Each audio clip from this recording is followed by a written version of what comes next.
Can you hear me? I can't hear anything.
Good evening, everyone.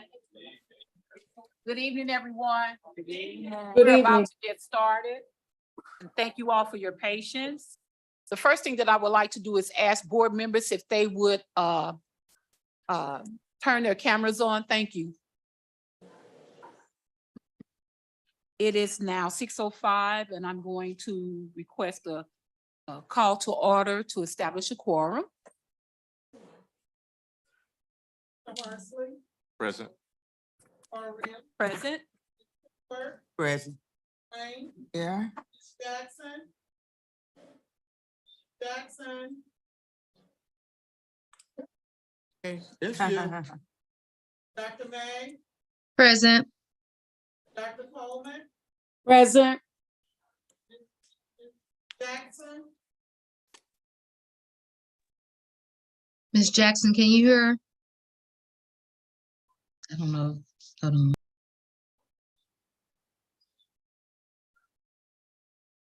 Can't hear. Ms. Jackson,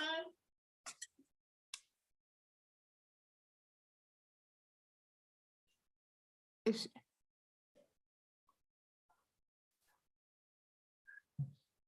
Jackson, She's trying.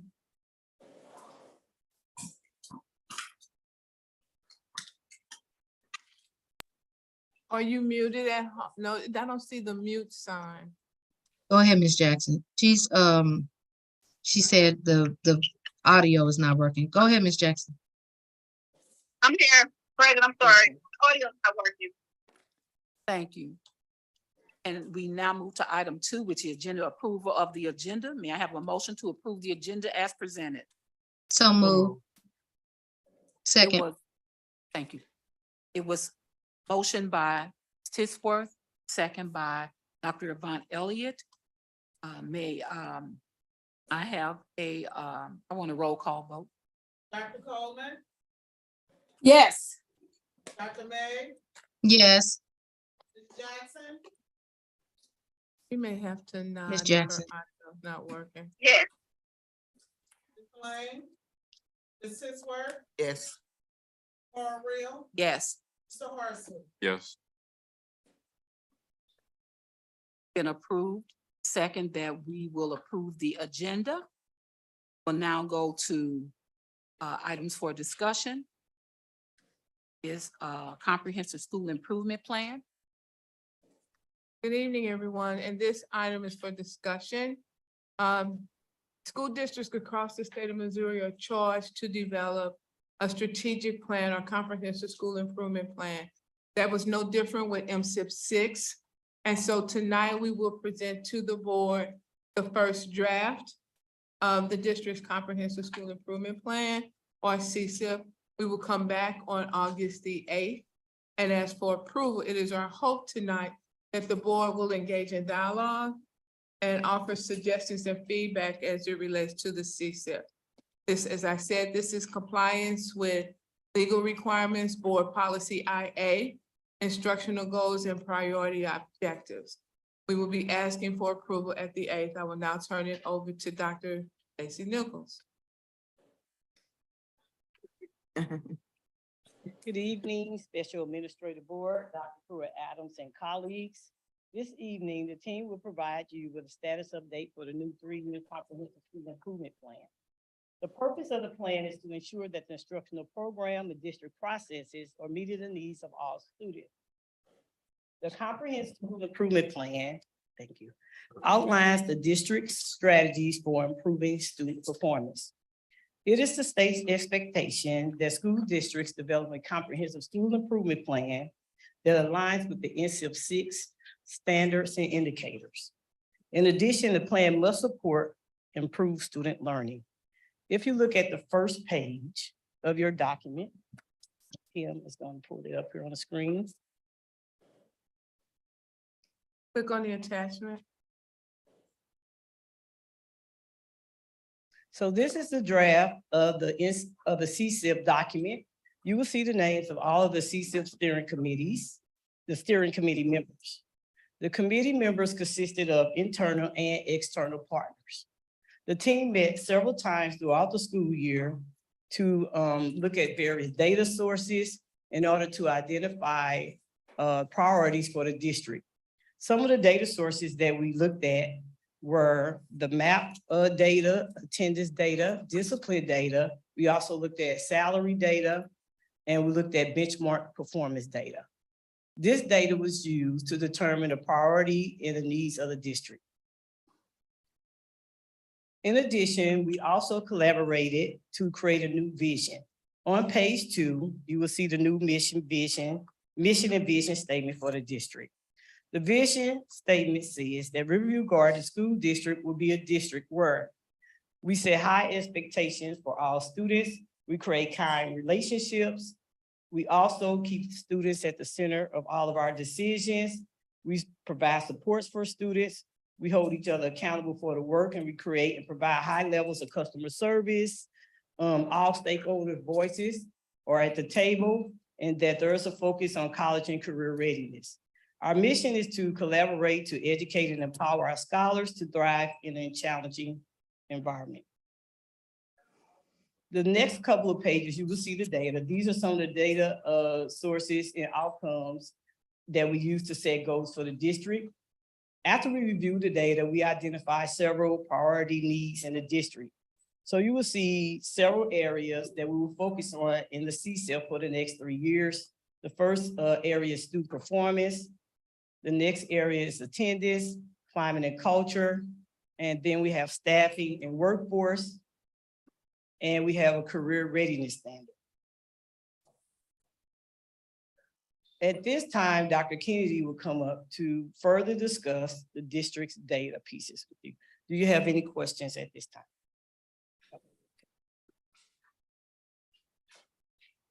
All right, good evening, SAB, Dr. Pruitt Adams, colleagues and community. So under the student performance portion of the CSIP, we looked at the annual performance report, which came out for the year 2022. It's been out for a little while, and I want to just remind you, this data has already been presented to the board back in March. The 2023 data will be coming out sometime late fall, early winter. Usually this past year, it became public information on December the 1st.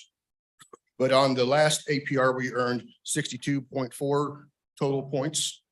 And again, 70% would garner accreditation for that particular year. But the way that you get majority of your student performance report or points is through the MPI, and that is the MAP Performance Index. And how that is calculated is that you take the number of students that score in each of the achievement levels. So if we have X amount of students that score in below basic, we multiply that number by 1. And then if the number of students that are in basic, we multiply by 3, and then proficient 4, advanced 5. And then you add up all those numbers. And that's how we get these numbers. So I'm going to use just ELA as an example, because we had a total of 316.1 MPI points. And what happens is that there's another scale, if you will. DESE has a status scale to where they have a floor, they have approaching, they have on track, and then they have target. And obviously, the more that you get towards on track and on target, you gain more points with this particular scale. And they vary a little bit with each of the subject areas as far as math, science, and social studies. But looking at the ELA, where we scored 316, floor is 299 to, I'm sorry, 0 to 299. And if we would have scored in that area, we would have gotten 0 points. From 300 to 381, we got 6 points. So because we scored 316 in there, and then 381 to basically 400 is on track, and target is above that. So the most points that we can earn on our APR is 12 per content area. So that's where you're going to see throughout our students' performance, is that we're trying to track and make sure that we can move up to that next level. We do have a couple of content areas that are on the approaching level, but we also have a couple that are on the floor. And so we need to set our goal on increasing the number of MPI points so that we can achieve more points.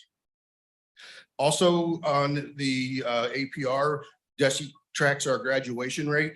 And again, this is set up very much similar to the MPI points. They track, we calculate the percentage of students that are graduating in 4 years, 5 years, 6 years, and 7 years. And then they have the same system set up of status to where you have your floor, which is 0 to 71%, you will get 0 points. And you have 72 to 81 is approaching and you get 10 points. So you can see we didn't receive any points for year 4, 5, and 6, but we did for year 7. There's also a section on the APR that addresses the success-ready students, and kind of what Dr. Nichols alluded to was that we're looking at a career readiness, the college career readiness. And so the success-ready students, we have to track with our college of career readiness. We have to look at the assessments that they are required to take. And you can see that 20.5% of our students are at or above the state average. So we received no points for that. And then we have students at 55.1% that are at or above state average in our advanced classes. So we did end up getting some points for that. And then our post-secondary placement is 94.7. So we are going to take a look at, when we get our new MPI scores, we're going to take a look at how much we need to increase in order to get to that next achievement level so we can earn more points. Can I ask a question about the graduate rates? Numbers based on that you could contact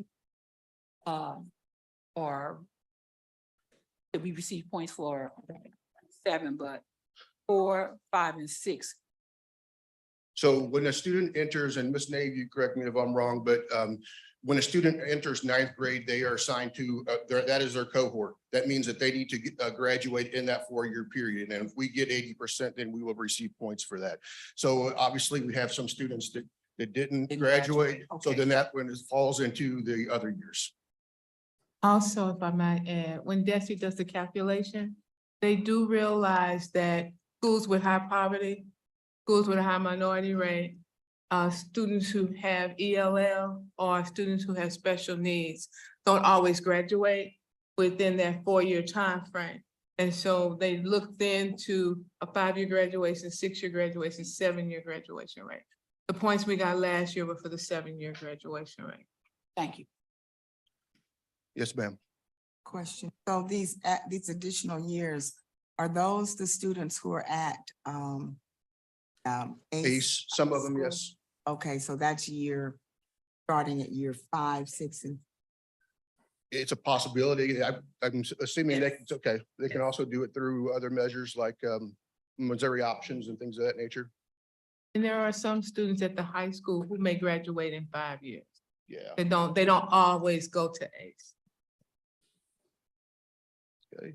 And then the next slide is just a small little graph, and you can see it's based upon the spring STAR data. And it's the percentage of students that are reading at grade level. You have the early literacy, which is kindergarten, and then through 1st grade, and you can kind of see that the percentage that are at or above reading on grade level. And then attendance is going to be addressed, and climate and culture will be addressed. Next, I want to introduce Ms. Barbara Sharp, who is going to talk a little bit about her strategies with the PLC process. Excuse me, Yes. as Barbara Sharp comes up, I want us to acknowledge the people in the room who were either on the steering committee or part of a subcommittee. So if you're on the steering committee or part of the subcommittee, would you please stand just so everybody knows the people who had a voice in this work? Thank you. And I also want to acknowledge Dr. Mary Hendricks Harris, who has worked with us to facilitate this process. Sure. Good evening to the Special Administrative Board, Superintendent Pruitt Adams, colleagues and members of the community. Tonight, I am presenting part of the student performance section. As you look at the plan, and I believe that first page, it starts on page 8. If you look at the plan, you will see that the plan is divided into sections. You have action steps. Actually start with the strategy. You have action steps, start and end date, persons responsible, as well as resources. So tonight I am speaking to specifically to strategy 1. This strategy aligns with our work with Solution Tree and all of the work that we have been doing towards implementing professional learning communities. And the first action step, that question, what do we want all students to know and be able to do? The information that follows behind that, there are 7 strategies, if you will, or 7 action steps. And they speak to that particular action step or to that question. The next item question is, how will we know if students aren't learning? Again, there are 7 steps, if you will. Those steps are covered from pages 11 through 12. Again, this work is aligned with the work with Solution Tree, and we are working to respond to the needs of our students. So I'll take any questions that you may have at this particular time. But the information is there for your preview. But it is really comprehensive and detailed, and it provides information in terms of the work that we're doing. Yeah, I have a question. Yes. Horsley. Thank you. Page 8. Action step. What do we know? What do we want all students to know and to be able to do? And action step 1 is all teachers will unpack standards, so forth. Does that teacher reference include substitute teachers? Yes, with the work that we are scheduled to have for this school year, we are involving all of our substitute teachers. All teachers that are involved in learning will participate in that. So we have identified 2 specific days on August 9th and 10th, and they'll be engaged in a process. So it does encompass all of them. Okay, thank you. Madam President, I have a I was question. just getting ready to acknowledge you, Dr. Avandi Elliott. Okay, thank you. I just want to know, as far as implementation, whether or not teachers will have some type of additional planning period where they will do their PLCs, or are they expected to do that during their planning period? What's the plan for implementation and time for them to do this? Thank you for that question. This is not a new process. There are some aspects that are new, but there are times built into their schedule for their collaborative teams, opportunities for them to meet and to engage and go through this process. So, you know, this is the 2nd year that we have worked with the Solution Tree. And so it is a comprehensive process. So we do have time built in for that. In addition to that, with the coaches from Solution Tree that are in each building, they then on those days, they have their collaborative teams, which looks at data. And then district-wide, we have late start Wednesdays, which buildings also use for their PLC work. Thank you. So at this time, Dr. Tiffany Hunter, she's a K-12 science coordinator. She will come and present the next component of the plan. Dr. Hunter. Thank you, Ms. Sharp. Good evening, Special Administrative Board, Dr. JPA colleagues and community. I am here and I will begin to present on strategy 2 of the student performance strand. And strategy 2 will focus on the tier 1 instruction and improving it so that it supports our teachers in their PLC community. So for science, we'll be focusing on providing professional development. And I'm gonna skip, there we go. Providing professional development for our teachers.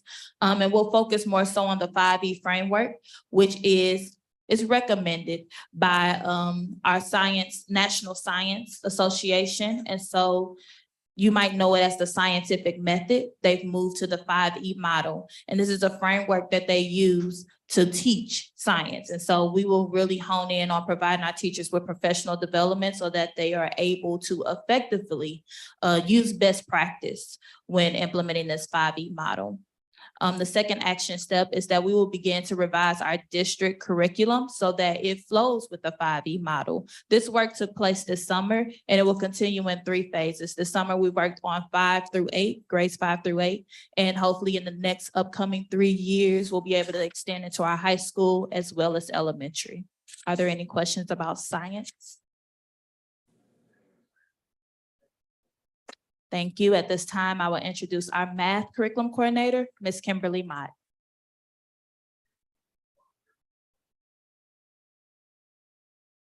Okay, good evening, Special Administrative Board, Dr. Pruitt-Adams, colleagues and community. And I'm also going to speak to Strategy 2, which states that we are going to strengthen Tier 1 instruction. And just to clarify what Tier 1 instruction is, that is the instruction that every student receives every single day. It's nothing extra. It's just whole group what they get every single day.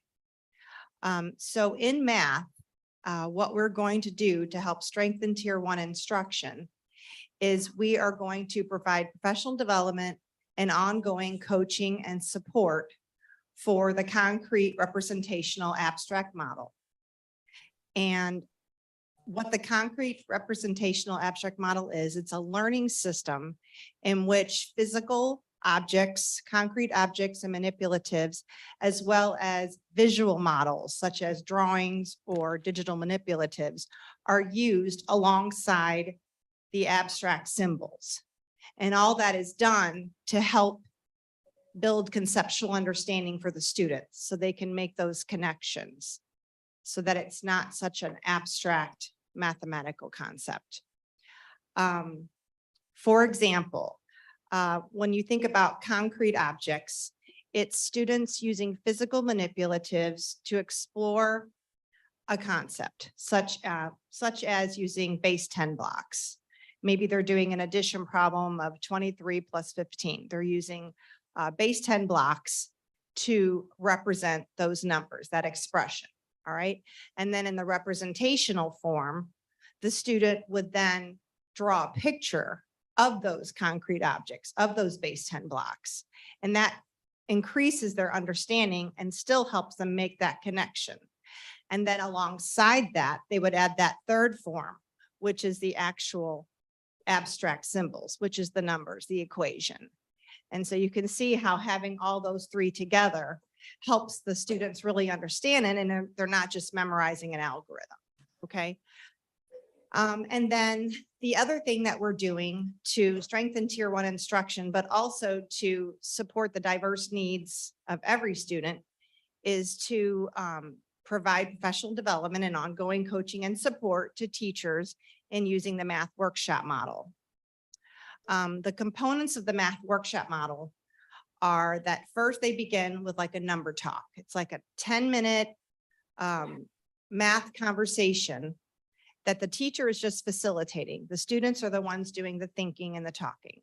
And so imagine a teacher posts a problem up on the board and gives the students some think time. They think about it, they process it, but there's no paper and pencil involved. It's just strengthening computational fluency and also enabling the students to hear each other's strategies for solving it, but also being able to justify their answer themselves. So after they've seen the problem up there, then they think about it for a second, they process it, then they turn toward somebody next to them and they share each other. This is what I got, this is how I got it.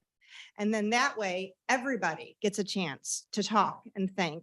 And then the teacher will take some volunteers, you know, what answer did you get? How did you get it? And so the teacher stands up there and writes down what the answer was, as well as how the student got it. And then the teacher might say, did somebody get another answer? Or did somebody solve it a different way? And so then that person. So it really gets them talking and thinking and using that academic vocabulary. All right, and then after the 10-minute number talk, then they'll have like a 15-minute mini lesson. So it's direct instruction, it's embedding vocabulary And it's modeling with physical manipulatives and visual models, again, alongside that abstract symbols. And then following that 15-minute mini lesson is really the bulk of the workshop model, which is spent where the teacher is facilitating guided math groups. And then the rest of the students are participating in purposeful practice of skills and strategies that have already been taught, okay, to build fluency. And during guided math, the teacher works with like 3 to 5 students. It's data driven. Each group of students is getting exactly what they need. Therefore, no matter where students are, they're going to meet with the teacher and they're going to move forward. All right. So, and then the last 5 minutes of the class is just when they come back together and they get to kind of process what they worked on and maybe take a 5-minute reflection, whether they're writing in their journal on what they learned or sharing with the neighbor what they learned. But it's a very organized, structured way to facilitate the math period. And it really meets every student's where they are. It respects different learning styles because during those centers, they're working on technology, they're writing in math journals. So they're actually writing about math. They're using hands-on manipulatives and they're doing some independent practice that's differentiated. So those are the 2 things that we are going to be doing in math to strengthen tier 1 instruction and meet the needs of every student. Do you have any questions? So we'll focus on tier 1 instruction. Be sufficient to bring general proficiency in math to a level that is adequate for state testing. The focus is, as you said, is tier 1. Well, right, because the thing of it is, currently we have tier 1. Those are usually, if you look at a triangle and you have, usually it's tier 1, tier 2, tier 3, actually tier 1, tier 2, tier 3. And usually the tier 3 group is a small group of students who need some intensive intervention. All right. But unfortunately, our triangle is upside down. So we have more students who need that intensive intervention, and majority of our students, you know, are not proficient. And so therefore, we can't spend all our time constantly helping the tier 2, tier 3, because that means that something's going wrong in the tier 1 instruction. Does that make sense? What every single kid is getting every single day needs to be better, because that way we won't have to rely so much on tier 2, tier 3. Does that make sense? I was just waiting to see if I heard words that I felt was important with all curriculum, and that was vocabulary. Because if they don't know what it means. Absolutely. And one of the initiatives that we have is having some kind of a knowledge rating scale with vocabulary. And so like before every unit, the teacher has like this little template that she goes into the district curriculum, goes into stage 1 under acquisition and the vocabulary. She can plug in that, he or she can plug in that vocabulary there. And then also go to the priority standards, look for any kind of confusing or double meaning word, and like evaluate or justify or reason and plug that in there. And then just kind of get like the pulse from the students. What do they know? Have they never heard of this word before? Or maybe they've heard it, but they've never seen it in writing. But that's important. And then they can take that, the teacher can take that information and plan instruction accordingly. I recognize you now, Dr. Von Elliott. Thank you. A couple of questions. Do you all, as far as any of the tiers, do you do double dosing, like an additional class that the students can get the intense support around, like remedial math or anything like that, double dosing in the schedule? Yes, and that's one of the benefits of using the workshop model is 60% of that math block is spent with teachers providing intervention, and it's whatever that group of students needs. You know what I mean? Okay. It's whatever that group of students needs. And majority of these buildings, and I'm sure many of these principals can testify that they have RTI built into their schedule where every student is getting additional doses of intervention. Okay, what's the highest math that we offer? I think we might do trigonometry. Calculus. Thank you, yes. You hear that? They said trig An AP calculus. and AP calculus. Okay. Now, as far as the staff is concerned, how are they assigned to teach math? Is it based on some type of assessment that you all do to identify their strength? You just assign them? What is that process like? Because I'm just curious whether or not. It's, okay, that's, first of all, that's done at the building level and through HR. Every teacher has certification that identifies what he or she can teach. When you get to the middle school and the high school level, it gets more specific with regards to courses. For example, we would not have a social studies teacher teaching a math course. And so No. it's based upon the teacher certification. We did have a conversation as a part of our retreat about how we identify teachers who, not because they have the certification or because they have seniority status, teach those courses that require the higher level courses with more rigorous instruction. So we're looking at how to change that. But at the middle school and the high school, it's based upon the specific area of certification. So the math teacher has to have a certification in trigonometry? I didn't think so. If they are I thought- teaching trig, they need to be certified in trig. HR? Huh? Ms. Nave said she also looks at the skill level Oh, of the she's teacher not when at the mic, assessing so I can.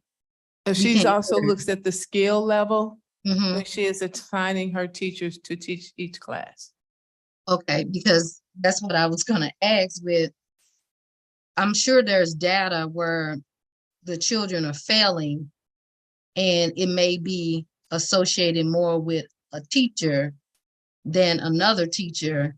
And is there any movement when that teacher is not performing that content area well, or some type of intense training for them that maybe needs to be built in a little different for that type of teacher that So might what- need so- to be refreshed on it. Okay, so one of the things we're doing with regards to PD is making sure that all of our teachers are where they need to be with the professional development that is offered.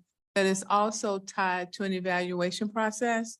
So if the teacher is not teaching the way he or she should, if the rigor is not there, if their test scores are continuously the lowest test scores in the district, all those things are looked at. The teacher also has the opportunity to be put on a performance improvement plan with supports to increase his or her skill set. Should that not happen, then there's a progression in the evaluation system.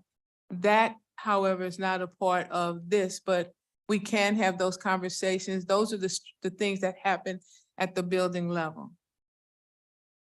Okay.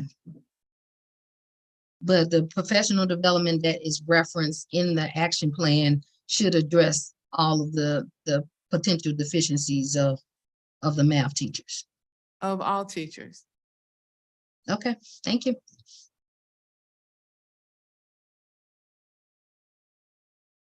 I listened very closely to your explanation of each step, Okay, and I appreciate the detail.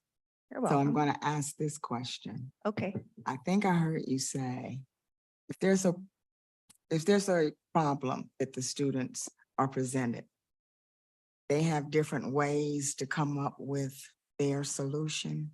oh, you're talking about the number talks. The number the number talk thing. talks. Okay, Yeah, so yeah. so when we do a number talks, is there at the end though a correct answer and an incorrect answer, or do the students just individually still have their way of coming up with an answer? No, eventually, like the teacher's gonna ask them, did anybody get another question, because they want them to defend their answer, explain their strategy. And then eventually it will come to the answer, but he or she does not want to dismiss anybody for the answer, because most importantly, she wants to hear what the strategy was, because that's where she'll figure out what the breakdown is in solving the problem. So there isn't just a way to add 23 and 15? There are many ways to add 23 and 15? Yeah, and everybody looks at problems and solves things differently. Like, for example, maybe the teacher could put a picture of like 12 dots up there. And it's just a way to get students thinking. And because some kids subitize really good, subitizing means like, let's say there's 5 dots, the student can automatically say 5 dots without having to go 1, 2, 3, 4, 5. You know, some kids, everybody thinks differently, everybody sees things differently. And so the way they decide to solve, maybe they'll put the 3 dots together here and 3 dots together here and go 3, 6, 12. You know what I mean? Yeah.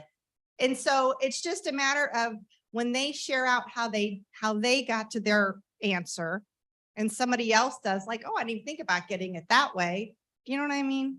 I'm listening. So has this been done? I mean, who? Yes, if this a stru- is evidence-based. Okay. This is because we've got to get students talking because we learn from each other. Mhm. People learn from each other when they talk. You know, I might know something about something, but then I talk to Dr. Hunter and she says something like, I didn't even know that, or it helps deepen my understanding of whatever it is. So it's just a matter of providing a platform to get students talking and thinking and trying to problem solve. So based on the evidence that you have, this has been a Oh, successful. absolutely. Okay. Absolutely. Education Plus, DESE has provided a grant to Education Plus to provide professional development. As a matter of fact, they did one of the professional developments June 13th for us. And it included the CRA, the concrete representational abstract, as well as number talks and building fluency through doing all that. So it's very much evidence-based. All right. Well, I'm learning a lot Okay. because when I was educated 100 years ago, it was 2 + 3 is, you know, Hey, I and they're understand. not doing, so what you're saying, that's just not the way we're teaching anymore. Well, I think they want students to have different tools in their tool belt to solve a problem, you know? And so for some people, if they're very visual or sensory or tactile, they need to touch the things to really get it, you know? And sometimes it just helps to draw it to help get it. Okay. And some kids are just super good and they can just, you know, they can see the picture in their mind. They don't need that. Thank you. Thank you. I'd like to introduce, thank you. I'd like to introduce Miss Ross. She's going to talk to us about ELA. Thank you, Ms. Mott. Good evening, Special Administrative Board, Dr. Jorlin Pruitt-Adams, colleagues and school community. Everything she said. And then the next person we're gonna have, no. All right, so with ELA, no, seriously. Okay, so with ELA, our focus, 4 of the 5 action steps that you see there are centered around improving Tier 1 instruction. And in order to improve Tier 1 instruction, everything is rooted based in the science of reading. The science of reading has 5 pillars: phonemes, which is letter and sounds; phonics, which is a step up from letters and sounds when looking at patterns; fluency, being able to accurately read whatever text that they're reading at a sufficient rate and at the same time understanding what they read; vocabulary, and then comprehension. So the first step is centered around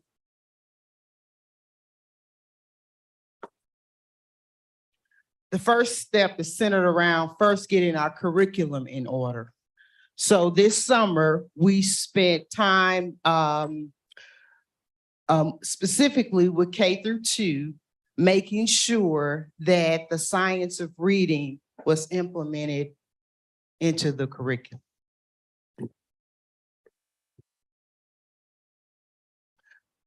Steps 2 and 3 are centered around professional development and implementation of the science of reading into the classrooms. Step 3 is centered around monitoring that process that's taking place in the classroom and providing teachers with feedback so that our students can receive the best instruction. And then the bottom line of everything, if we can get our students coming in at the early childhood level with those foundational reading skills, it will help our overall learning K through 12. Do you have any questions? Yeah, I really was very interested in what you just said about pre-K literacy. So since the district will provide access to high quality early learning experiences,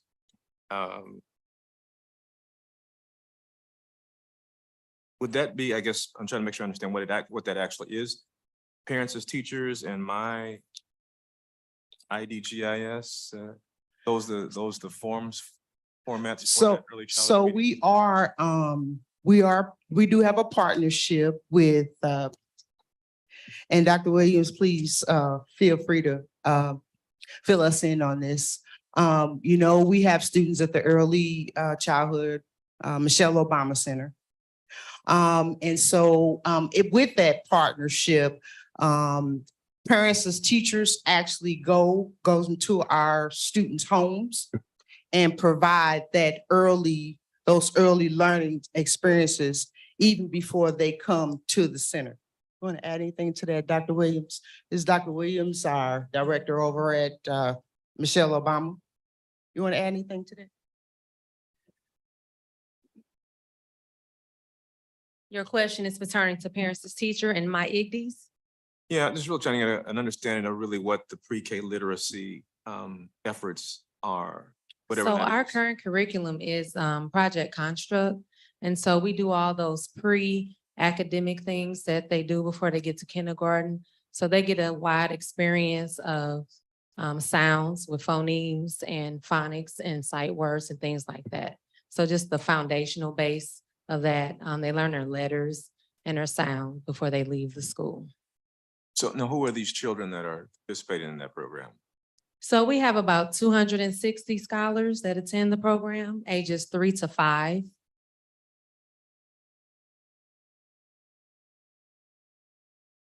That's only a small. How well publicized is this program throughout the community?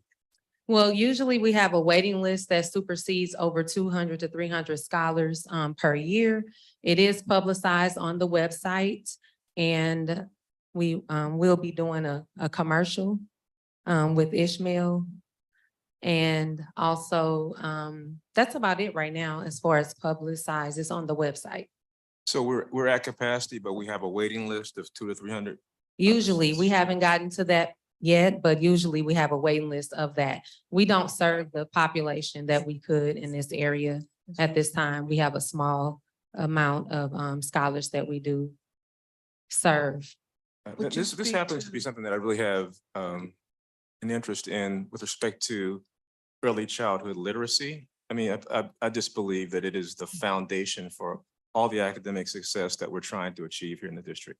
Yes. And, it just seems to me that every opportunity and every means by which we can expand that from birth to age 5 to kindergarten, that needs to be aggressively pursued. And so I'm making, I guess, a general statement here, but I would hope that as part of our CSIP that there is an aggressive implementation of early childhood literacy and reading that goes district-wide and reaches as many children as would want to be a part of it, and to educate parents as well of this, because our kids are starting out behind the starting line. Yes. For kids in Rockwood and Parkway and other kinds of things. And so if we can get them to the same starting line as everybody else at the same time, then we have a much better chance of having scholars that are really achieving to their full potential. I'm on a soapbox here, I recognize.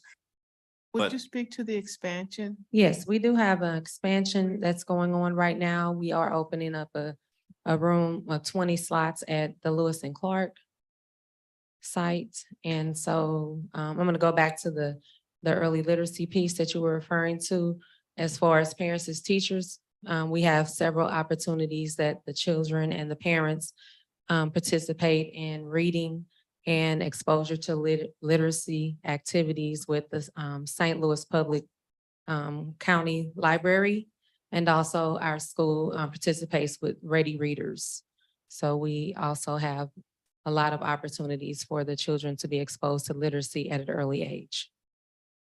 Okay, have we ever been the Dolly Parton? I know it's a strange name, but she has this like reading program. Are you familiar with that? Where I've sends out heard- books on a monthly basis to children from birth to age 5. I think it's free. Okay, I will check into it. I've heard of it. I just have not done any full research on that. Thank you very much. You're welcome. Any other questions? Okay, thank you. Thank you, Dr. Williams. Any other questions for me? All right, thank you. Now we'll have Dr. Patton to come up to do collaborative cultures.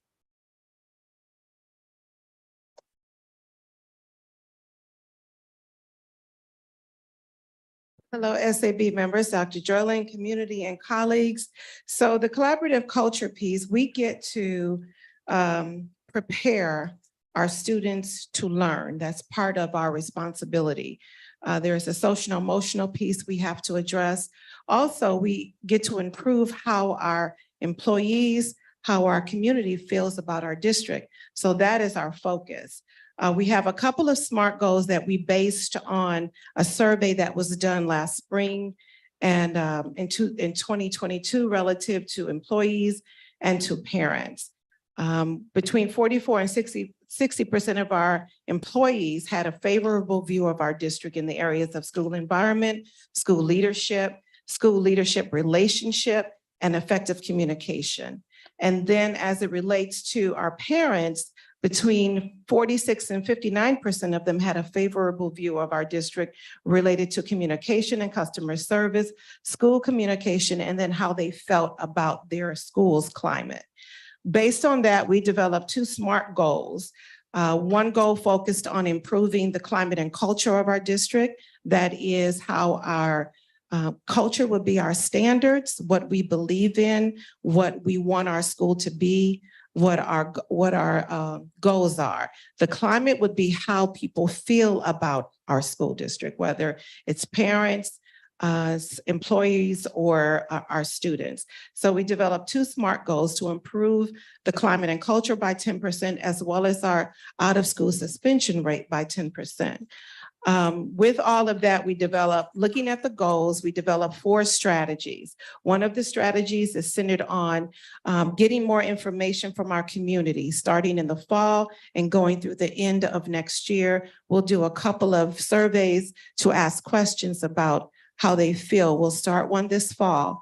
With that information, we will develop goals that we want to reach, or strategies that we will employ to make sure that we're improving on the numbers that I read earlier. Strategy 2 focuses on the responsibility. Whose responsibility is it to improve the climate and culture of our district? It's central office responsibility. It's building principals' responsibility. It's the board's responsibility. We all have a collective responsibility in that. With that strategy, we will hold interactive activities throughout the school year. We will work with our community partners to join us in improving the climate and culture. Like we had our administrative training, it went very well. We had dances in there, people were moonwalking, we had all kinds of things happening. But those kinds of things help to improve the climate and culture, making connections. So that's our responsibility as well. And then when you look at strategy 3, it talks about developing opportunities to bring our parents back into our schools. So all of our schools have a goal of developing a PTO, bringing our parents in, improving our restorative classrooms, our reset classrooms, having parent universities where we bring our parents in. We do educating with them related to, it could be credit repair, it could be first-time home buyers, but we are connecting with them. We're also assisting them and helping their students at home academically. And then we have a behavioral piece that Amber White will cover. She is the principal of Moline Elementary. I'm going to go back just a second to the beginning where Dr. Patton talked about the collaborative climate and culture. And she talked about two goals. The one she just talked about was how it feels, right, to be a part of the district, to work in a school within Riverview Gardens. But the other one that she mentioned was student discipline, because that does make a difference. A lot of the feedback that we got from staff related to climate and culture was it's really, really hard because there are a lot of behaviors happening at school. And we know that kids have a lot of reasons and a lot of baggage that comes with them that we have to address.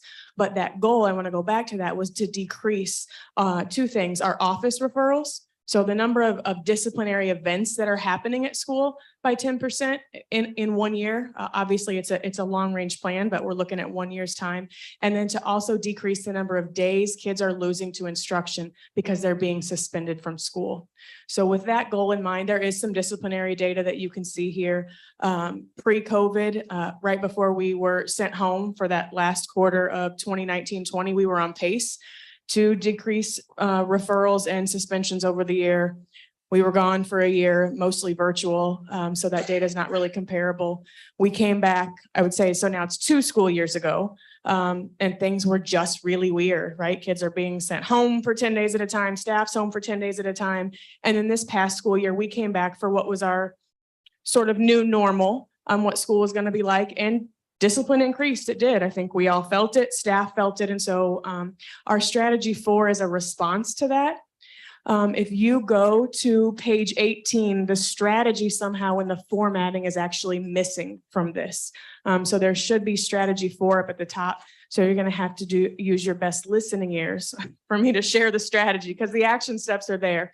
But this strategy is similar to what you'll hear when they talk about attendance. And I think it's been touched on. You've heard the words tier 1, but we really, our goal is to create a district-wide pyramid of behavior support and interventions for our students using that PLC process to address discipline. And our major focus at the beginning of our CSEP plan is tier 1. What are we doing for all students within the Riverview Gardens School District to help decrease behavior?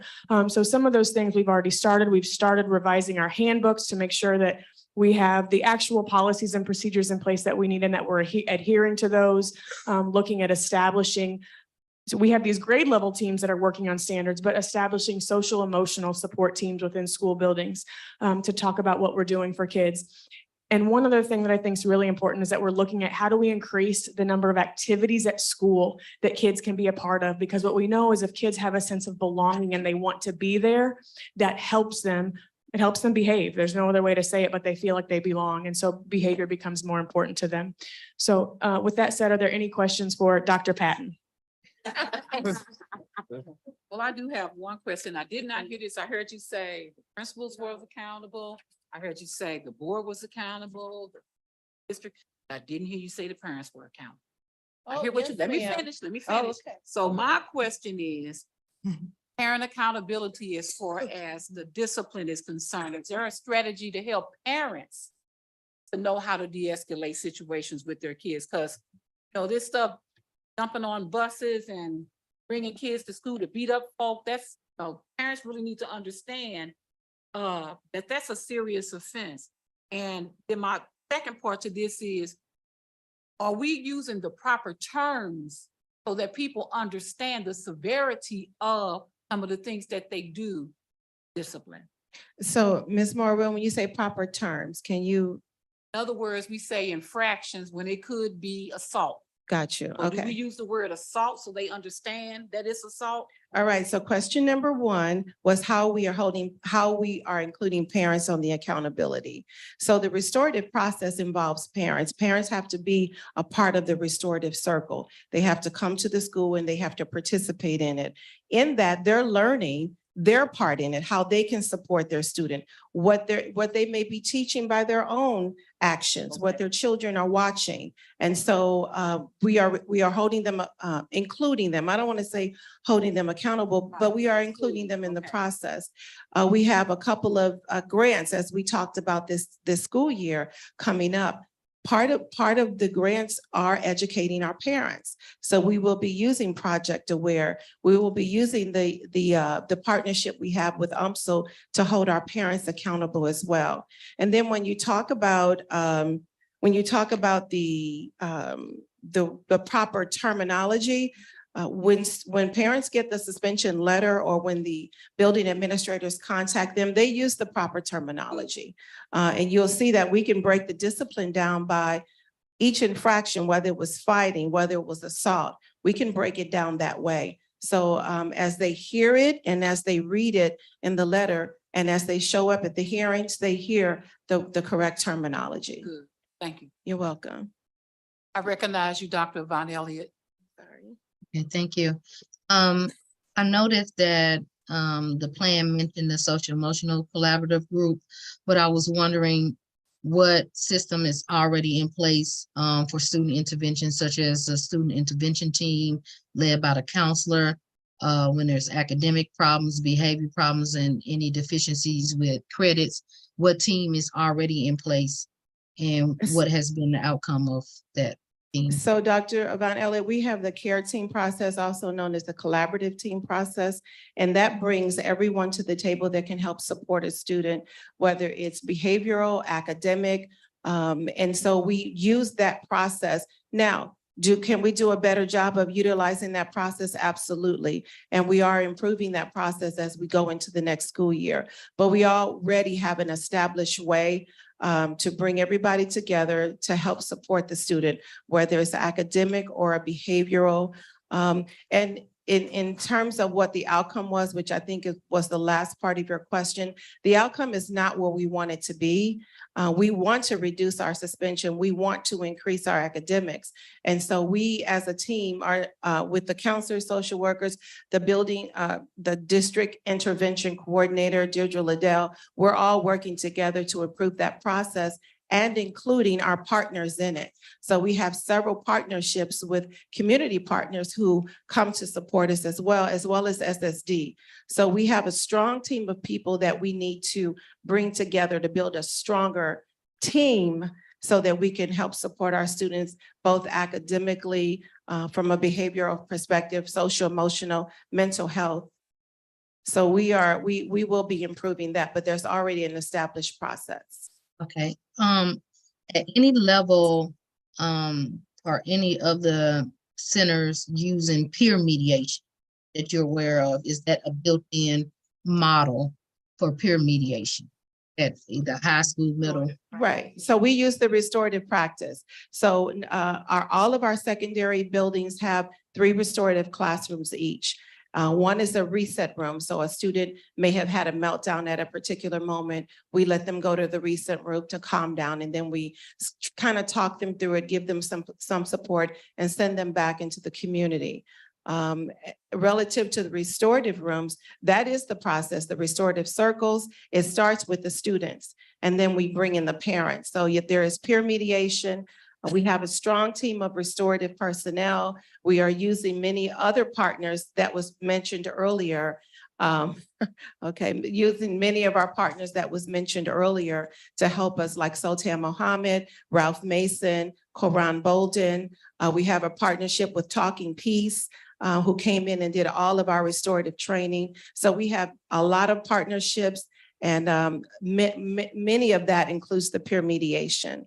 I do also want to mention that we have a multi-tier system of support position open that we are interviewing for, and that will help us to bring both academic and the social, emotional, mental health piece all together. So that would be my only recommendation, and I mentioned it at the CSIP meeting that I attended, is that we have some type of component that involves student ownership, whether it's them knowing their data or supporting their peers, or kind of even knowing what their record is and the potential impact of that built into the strategies as well. Right. So part of the restorative process is teaching our students to help other students. So they are also learning how they can support their peers. Okay, great. Thank you so much. Thank you. Any other questions? Yeah, I have a question. With respect to the survey, district survey, I'm understood of the survey of employees. And so, according to the data point, so 49 of our staff members hold a positive view of the school environment. So I assume the reciprocal is true, that 51% hold a negative view. You know what? I'm gonna let Ishmael Sistrunk over here speak to it because he actually gave this survey, so I can't speak to the other 51%. Okay, Come on up, Ishmael. I'm on page 14. 14, that's it. So what I was curious about, with respect to the survey, whether there was any sort of drilling down of that with respect to, and what were the specific, the general bases for the negative view of the school environment? It's just in general, what things were noted, if any? Well, I can't say, and I'll have to go back and look. That survey was spring of 2022. We actually did another survey with DESE more recently, but they did not send us the results in the same manner that we did. They sort of gave us the median answers and didn't drill down. So I can definitely provide all those survey results to the board. I don't remember off the top of my head. I don't think it was necessarily 51% had a negative view because people had 5 options to choose from. And some people don't always answer every question on the survey if it's not required. So I'd rather send that survey results to the board to make sure that you have it. But we did get a lot of feedback from our staff and from the community. Part of that was response time, in terms of how quickly we respond to inquiries or questions or things like that. So that's something that we're working to address to make sure that we're responding to all questions or complaints within 48 hours, just getting back to let them know that we're working on it even. As they mentioned, some behavior, student behavior, how that was addressed. Some staff members felt like kids who fought, they came back too soon, but they didn't understand necessarily the restorative practice and that there are things with SSD that go into it. And so there's really a comprehensive look that we have to have. But we will be conducting a survey early at the beginning of this school year. And we're hopeful and we expect to see improvements that have been made that maybe that DESE survey didn't fully show just in how they reported the results to the survey that they did. Do you recall whether the survey dealt at all with compensation? We did talk, I believe we talked about compensation in there. Not But in the DESE If one. I may, I'm No, trying to I'm remember. talking about in the fall of Oh, 2022 yeah, that's what survey that we did. And we did, Ishmael, I just wanted to say, what we did do with the survey results, we intentionally sought to address those initial survey results. Because one of the things we also heard was staff felt that they did not have a voice in decision-making. And so Right. we have improved staff voice in decision-making, just things like that as a district. DESE does require that the district do a survey every year. And there are 3 essential questions that have to be a part of that. And so last year, as Ishmael indicated, we did the survey, the DESE pilot survey, and the results were a little bit different from the results that we did, so they were not comparable. But we have the option as we move forward to do our own survey again, but to make sure that we have those essential questions from DESE included in them. And then that will allow us to have a survey that's more comparable. And so we'll be able to see the results of that. Do we know what percent of the community responded? For I believe our community and family survey. So we sent out 3 different surveys. We sent one to staff, we sent one out to parents, and we sent one out to community members that weren't necessarily parents. For the general community, we did not have very many responses. I believe it was something like 13 or 15 responses. From our parents, we had maybe 130 or so responses. And then our staff members, we had around the same. It was about 130, 140 responses from there. But I'll forward those survey results directly to the board. Any other questions? All right. Speaking to your mic. There you go. As far as discipline, spoke on this as how student thought that student thought that I guess the other student or wasn't disciplined long enough. Did you say that? Yes, that's some of the feedback that we have gotten in the past. And so what you gonna do about it? Ms. Tisworth, we're gonna do the right thing, right? Because everybody wants, if there's an issue in the classroom, they want to remove, but that's not what we do. We support the student to be in the classroom. That's our focus. So we will do the right thing as it relates to children. We will give them what they need. We will love them. We will give them nurturing. We will give them restorative, but we need to educate them. So just because a particular person wants them out of a classroom, out of a building, or out of the district doesn't mean that's going to occur. We have a responsibility to educate our students. Now, if they present a danger to the people in the classroom or the people in the school, then they will be removed. But if they've had a fight, had a bad day, we're going to try to get them back in the classroom, support them, have them go through the restorative process, put in social emotional support if that's what they need. And then we want those babies back in the classroom to learn. That's K through 12, right? Yes, ma'am. K through 12. Okay, thank you. I was gonna add, for Ishmael, it was 121 staff that participated and they kind of asked about, respect, relationships in communicating with your supervisor and getting responses, input, the climate and culture, resources, being provided, and, resolving issues, were some of the questions from the previous one. I just looked up, it was 121 Gotcha. staff. Thank you, that Dr. May. You're welcome. Appreciate it. And also, I'll speak to the point Dr. Patton just made in terms of working with the families and working with the students. I think that's something that we can communicate better. We've talked a lot about restorative practices, but I don't think we've necessarily explained that to the parents. The students know about it, the staff knows about it, but we can explain that better to our parents so they know what to expect when there are behaviors that don't lead up to expectations, and understand that we can't suspend our way out of it. We have to change that behavior. But you mean changing their behavior is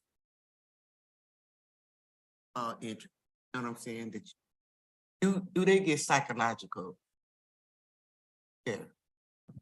So that's part of when we talked, and I know you can't see strategy 4 on there, but when we talked about that tiered pyramid of interventions, most of the strategies listed here are tier 1. What you're talking about would be tier 3, those students that are so high need, and we do have many community partnerships. Our district interventionist, Deidre Liddell, is fabulous at helping the social workers and the counselors make sure we can coordinate, and we have wraparound services to make sure that students who really need those supports, we're able to provide those. And you mentioned, what are we going to do about it? That really is the purpose of the plan. These action steps hopefully help us as building leaders be on the same page, so we're all doing similar things. Because if it's good for kids, it's good for kids. So we want to make sure that our handbook, that we're being consistent about our practices in our handbook, that we're putting things in place like morning meeting to build relationships, getting kids in extracurricular activities so they belong, as opposed to just trying to send them home because they'll come back with the same challenges. But to answer your question, yes, you're talking about that top part of the pyramid, the tier 3 students who need intensive intervention. So that's part of the strategy that's missing from the top of your page that we'll need to add into this. But these are the steps beneath that. But yes, ma'am.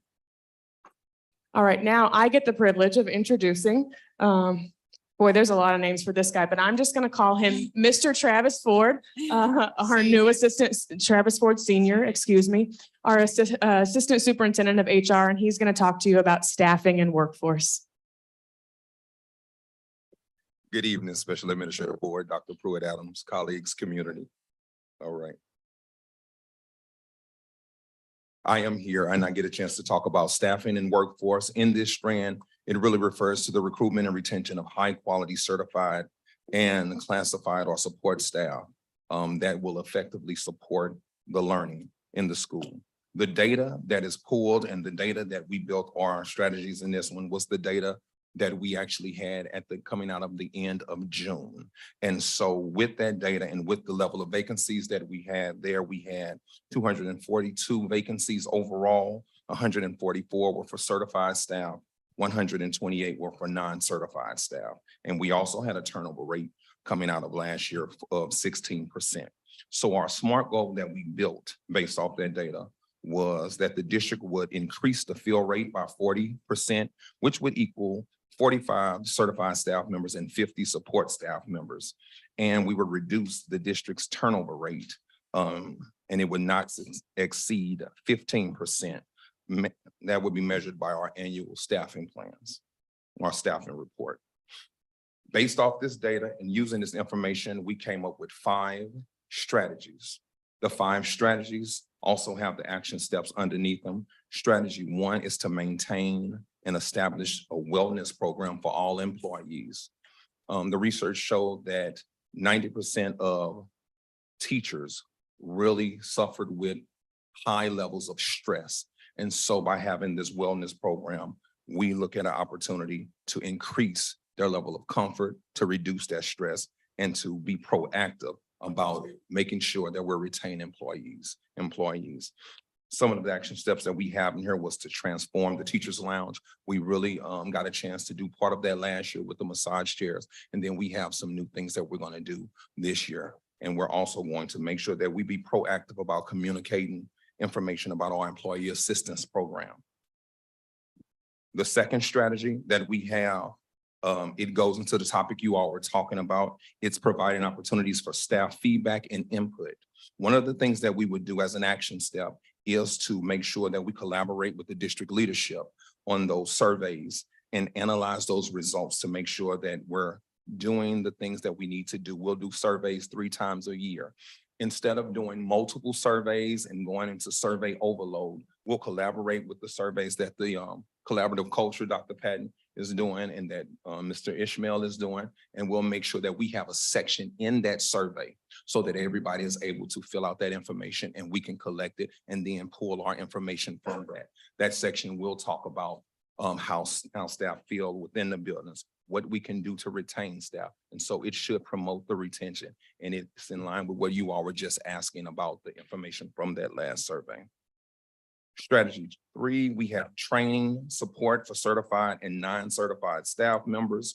We recognize that we really want to make sure that our staff members feel equipped to do the job, and not just our certified staff, but we want to really increase the level of professional development for our support staff. And so in this strategy, we'll do high quality professional development for our non-certified staff and our certified staff members. Strategy 4,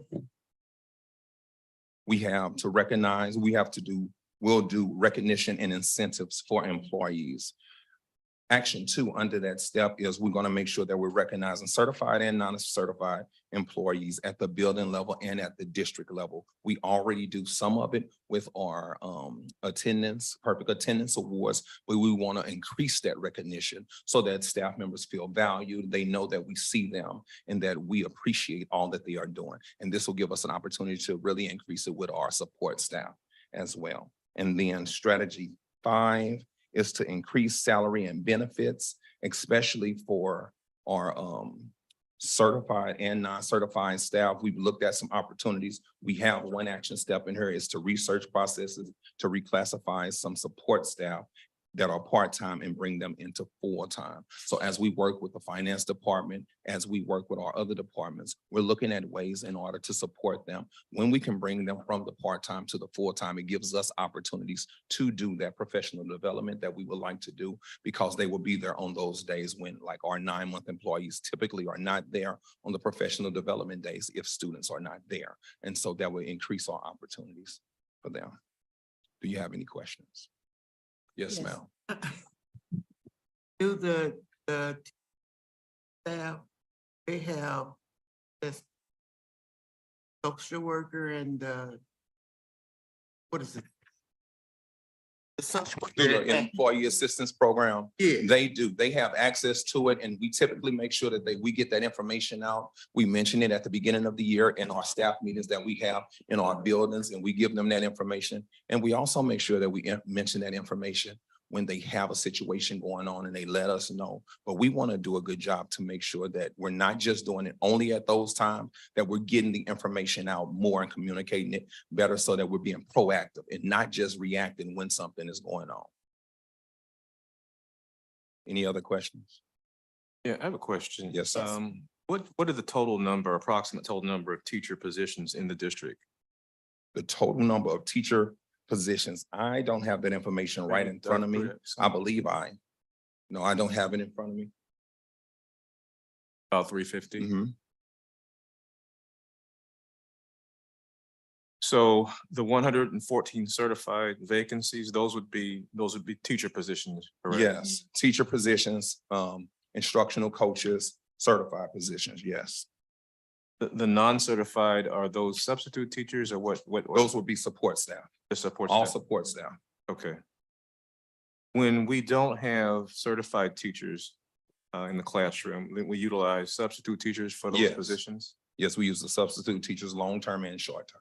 So of the approximate 350 teachers positions that we have, not exactly, but about a third of them those positions are being filled with substitute teachers. Yes. So can I interject? Mhm. We also, there are levels of what we can constitute substitute teachers. For example, our retirees have come back. And so our retirees, we're not calling them standard substitute teachers, but they're retirees. They get 75% of the salary they were making when they left, plus benefit. As substitute teachers don't get benefit. We also this year are hiring international teachers who are certified teachers in another country who are coming here to be certified teachers for us, but they are filling vacancies that we would normally have a substitute in. So I just want to clarify that not every empty classroom will have a substitute teacher in the standard definition of substitute teacher. Those retirees, they receive, just from my clarification, they receive 75% of the salary that they had when they were teaching, Yeah. and they still receive their retirement? And they still receive, right, the governor put a waiver in place that says that the retirees can come back through 2025. And he may change that. When I came under a waiver initially, and then the waiver went away. And now the waiver is back, can't be used for administrators at this point, is my understanding, but it is for teachers. Okay. And that was a selling point, the benefits piece, because retirees need benefits, and this was a way of getting them to come back. We have some who will be returning next year, and they are in high needs classrooms, because the way it reads is if they come back as retiree, they have to go to a different class than they had before, unless it is a high needs class, and that's where it's really, really hard to get certified staff. So the retirees, Dr. Hudaps, are they just retirees from Riverview Gardens, or they can be No. from any school district? We actually hire some retirees from other school districts as well. About how many, just approximately, how many retiree teachers did we have last I year? believe last year the number was under 30. It was under 30. We had Mhm. some at LeMaster. And the only Had reason some I'm at chiming in, Highland. because Travis is new, so he Right, doesn't we know raised, all of this. yeah. We had some at LeMaster, some at Westview High School, Meadows, Island. Danforth. Almost every school had, I see more hands back there, Coach. had a retired teacher who came back to work. And some of them had worked in the district before, and some will be returning for the Sure. 23-24 school year. I recognize you, Dr. Pruitt, Dr. Bond Elliott. Yes, I wanted to know for TAs or subs, do we have any type of program to support them getting their certification? That's one question. Right The now, we four- do Okay, go ahead. We do have several programs that we are familiar with and that we can offer to them. They're not necessarily district programs, but they are programs with schools that are willing to accept them. UMSL, St. Louis University, Lincoln University just announced a Para to Pro program, but these programs are programs where they would have to pay for the classes themselves. So I know that at the CSIP meeting, we kind of talked about, I know I mentioned tuition reimbursement or tuition payment, whatever the term may be, to support them. And I think building that into incentive and benefits would be good for the strategic plan for increasing that. Now, with the international individuals, Dr. Pruitt Adams, was she saying they were coming to teach, sub, or do what? They're coming. To teach. They will be district employees. So will they get temporarily certified to teach or some type They of already reciprocity? have teacher certifications from their home countries. Right.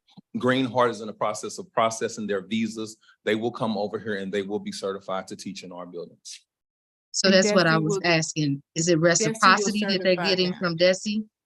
I don't know the exact steps DESE goes through, but DESE will be the ones that will grant them their certification.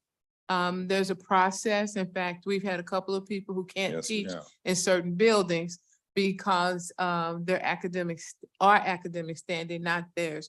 But DESE does that. I'm not sure if they have to take the test here or not, that I don't know.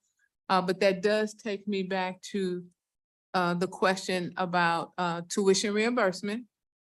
We're looking at that process and trying to determine financially how we would be able to support that and what's the process we will use. We don't have to reinvent the wheel because there are quite a few school districts that do tuition reimbursement, but that is one thing that our union has also asked us to consider.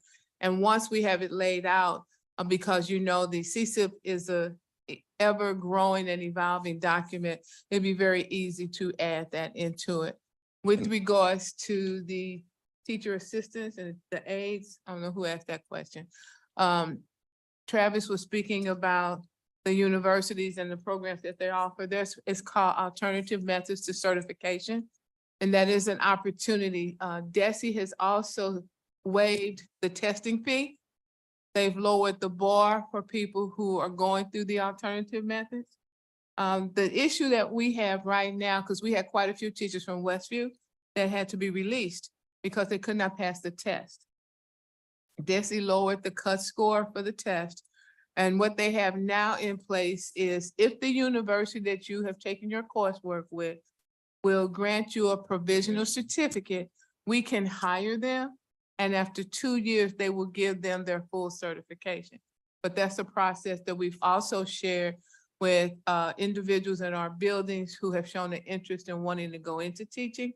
We have a sub who was at Lewis and Clark last year, who has voiced a strong interest in that. So those are other opportunities that are out there that we do share with our staff. Is Teach for America still supplying teachers to our local school districts, or what's your experience with Teach for America? We didn't have the partnership last year. You've We had had it at partnership some point? before that. We've had it in the past and it was viable in the past. But last year we did not have that partnership. That's something we can look and see if that's an option again. They don't do St. Louis. I'm hearing from the other administrators. They don't do St. Louis at all anymore. They don't do St. Louis anymore. You was mentioning the conversion of some part-time to full-time. Will it be a scenario where if they chose to remain full-time, part-time, they could, or will it be a total switch to full-time and no option for part? At this point, we have made some conversions, like we did switch our secretary ones, which were 9-month employees. We moved them to 12-month employees. We've also done the same thing with our DSOs. And then with our IAs, which were 9-month employees, we've moved them to 10-month employees. So like with this year, our IAs, where they typically start the first day of school, this year our IAs will be able to start when all the teachers come back. They'll be able to receive that training. They'll be able to be at convocation. They'll be a part of that. And so That piece right there, they'll also get board pay benefits. And so that piece right there gives them an opportunity to have things that they did not have or take advantage of things that they did not have an opportunity to take advantage of, and it builds in a retention. Our Secretary One position has a high turnover, and it's because they don't get a chance to have those benefits and take part in that. So the hope is by changing this position, we'll reduce that number of turnovers. And I think, you may have answered some of it. Dr. Yvonne Elliott, I- for the sake of yes, I time, and know. because you I are know. on the We gotta CSIP move on. committee, can you submit your questions to them so that we can continue on? I've added my questions in there. I All was right. just trying to get my last response. I didn't hear it. So do Okay. they have an option to be Go ahead and full-time or part-time? As I'm saying, will it be required that they have to do full-time? If they wanted to be part-time, can they? Will that flexibility be there? We've not talked about sectioning that off. Most of the classifications that we're talking about reclassifying is coming from the people internal. They want benefits that they currently don't have. And so they know that this is a way of us reducing turnover.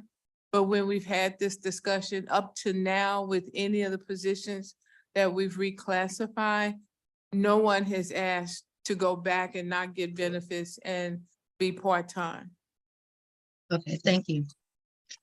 I got a Thank question. you. I'm sorry. Yes, ma'am. Said, River Garden was thinking about, or y'all were working out, education reimbursement? It's Tuition. your tuition reimbursement. Uh-huh. And with that, are you gonna have like in there where they have to work for 20 years or what have you? Or, do they have a stipulation? Right. And Right. do they have a stipulation where they pay back when they do leave? Sometimes when you do that tuition reimbursement, when they they don't even finish the reimbursement part, sometimes they graduate and go somewhere else. Yes. So under strategy 4, it is one of our action steps to actually start exploring the funding options. And as we explore the funding options, we're going to look at what the contract will look like for those who actually get it. We are aware of that many districts have a 2-year, you have to come back after you finish and stay with the district for 2 years. After that, there are some penalties if you leave early. So we are aware of that. And as we find the funding options for it, we will also put those pieces in place to make sure that we have that. Thank you. Thank you. And now I have an opportunity as we move into attendance to introduce our CFO, Dr. LaVon Singleton. Just a note, the slides are not being advanced. I try to put a message in the chat, but they're not being advanced based on what the speaker So is when saying. you come up, please tell them what slide to go to. Okay, sure. Good evening, Special Administrative Board, Dr. Pruitt-Adams, colleagues and community. Tonight I will present the attendance strand of the CSIP. And so, of course, we know that attendance is extremely important. It really ties to a lot of things, especially funding. And DESE establishes that 90% of our students must be in attendance 90% of the time, okay? That's the 90-90 rule. Let me reiterate that. 90% of the students must be in attendance 90% of the time. And so how are we going to improve our attendance? What are we going to do to make sure that those things happen? I believe I'm at the bottom of page 25. So if you could advance the slides to page 25, please. It's Is that- 23. It's 23. Okay, I don't, yeah, 20 I think it's somebody else is 23. doing the clicking. Okay, right there. Okay, thank you. So again, the attendance, how do we increase our proportional attendance? Again, 90% of the students, 90% of the time. Our goal is to try and increase this by 20% annually. As you can see in the presentation, our district report card shows from 18 to 19 through last year, a steady decline in our attendance. And so historically, we've gone from 67 down to 65, down to 39, down to 37. And there was a slight increase last school year. Some of the factors or some of the things that we are researching and some of the things that we're competing against, we know that there are some online options now that a lot of parents are exploring. And so, of course, that is a factor that has hindered our attendance. Increased responsibility for our older students. We've got a lot of high school students who are working extra jobs. They are required to work to help support, financially support the family, support mom, dad, brothers and sisters.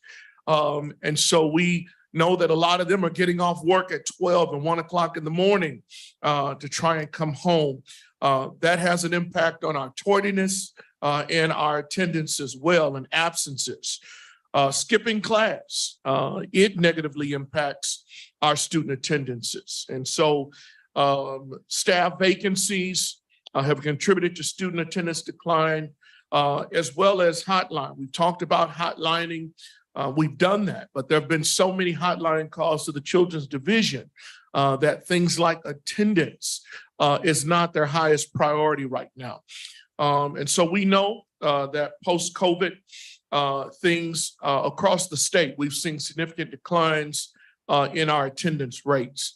So what does the research say? We've looked at some research strategies. We've got a multi-tiered system of support. We're looking at least 3 tiers that we're exploring. Tier 1 is our basic tier. So we're going to have clear, consistent policies and procedures that are going to be important.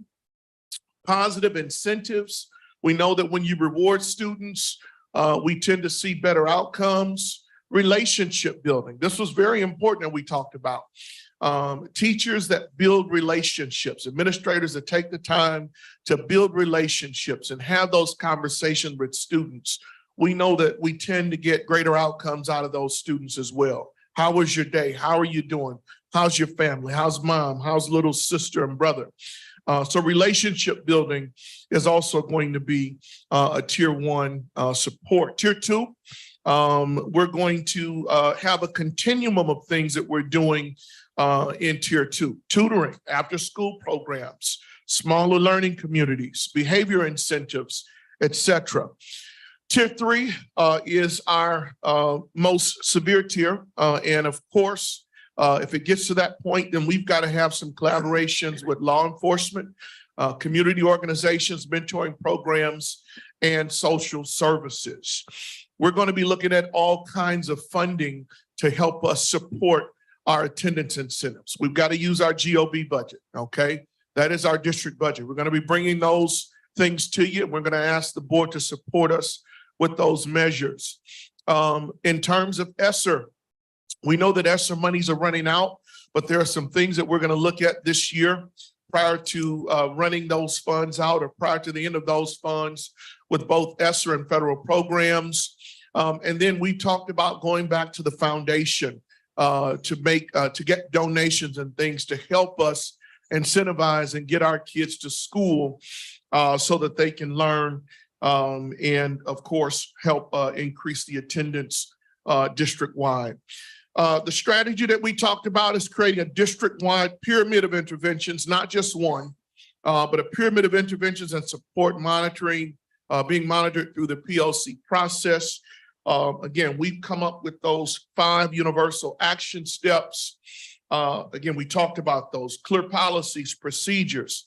One of the things that we have started to do, and as Human Resources talked about, we're going to hire attendance secretaries at all of our buildings, okay? That's going to be extremely important. We're going to collaborate and revise our attendance policies. We used to have attendance contracts, okay? After you miss so many days of school, then the administration met with your parents and we put students on attendance contracts, okay? And there were consequences if you broke those attendance contracts.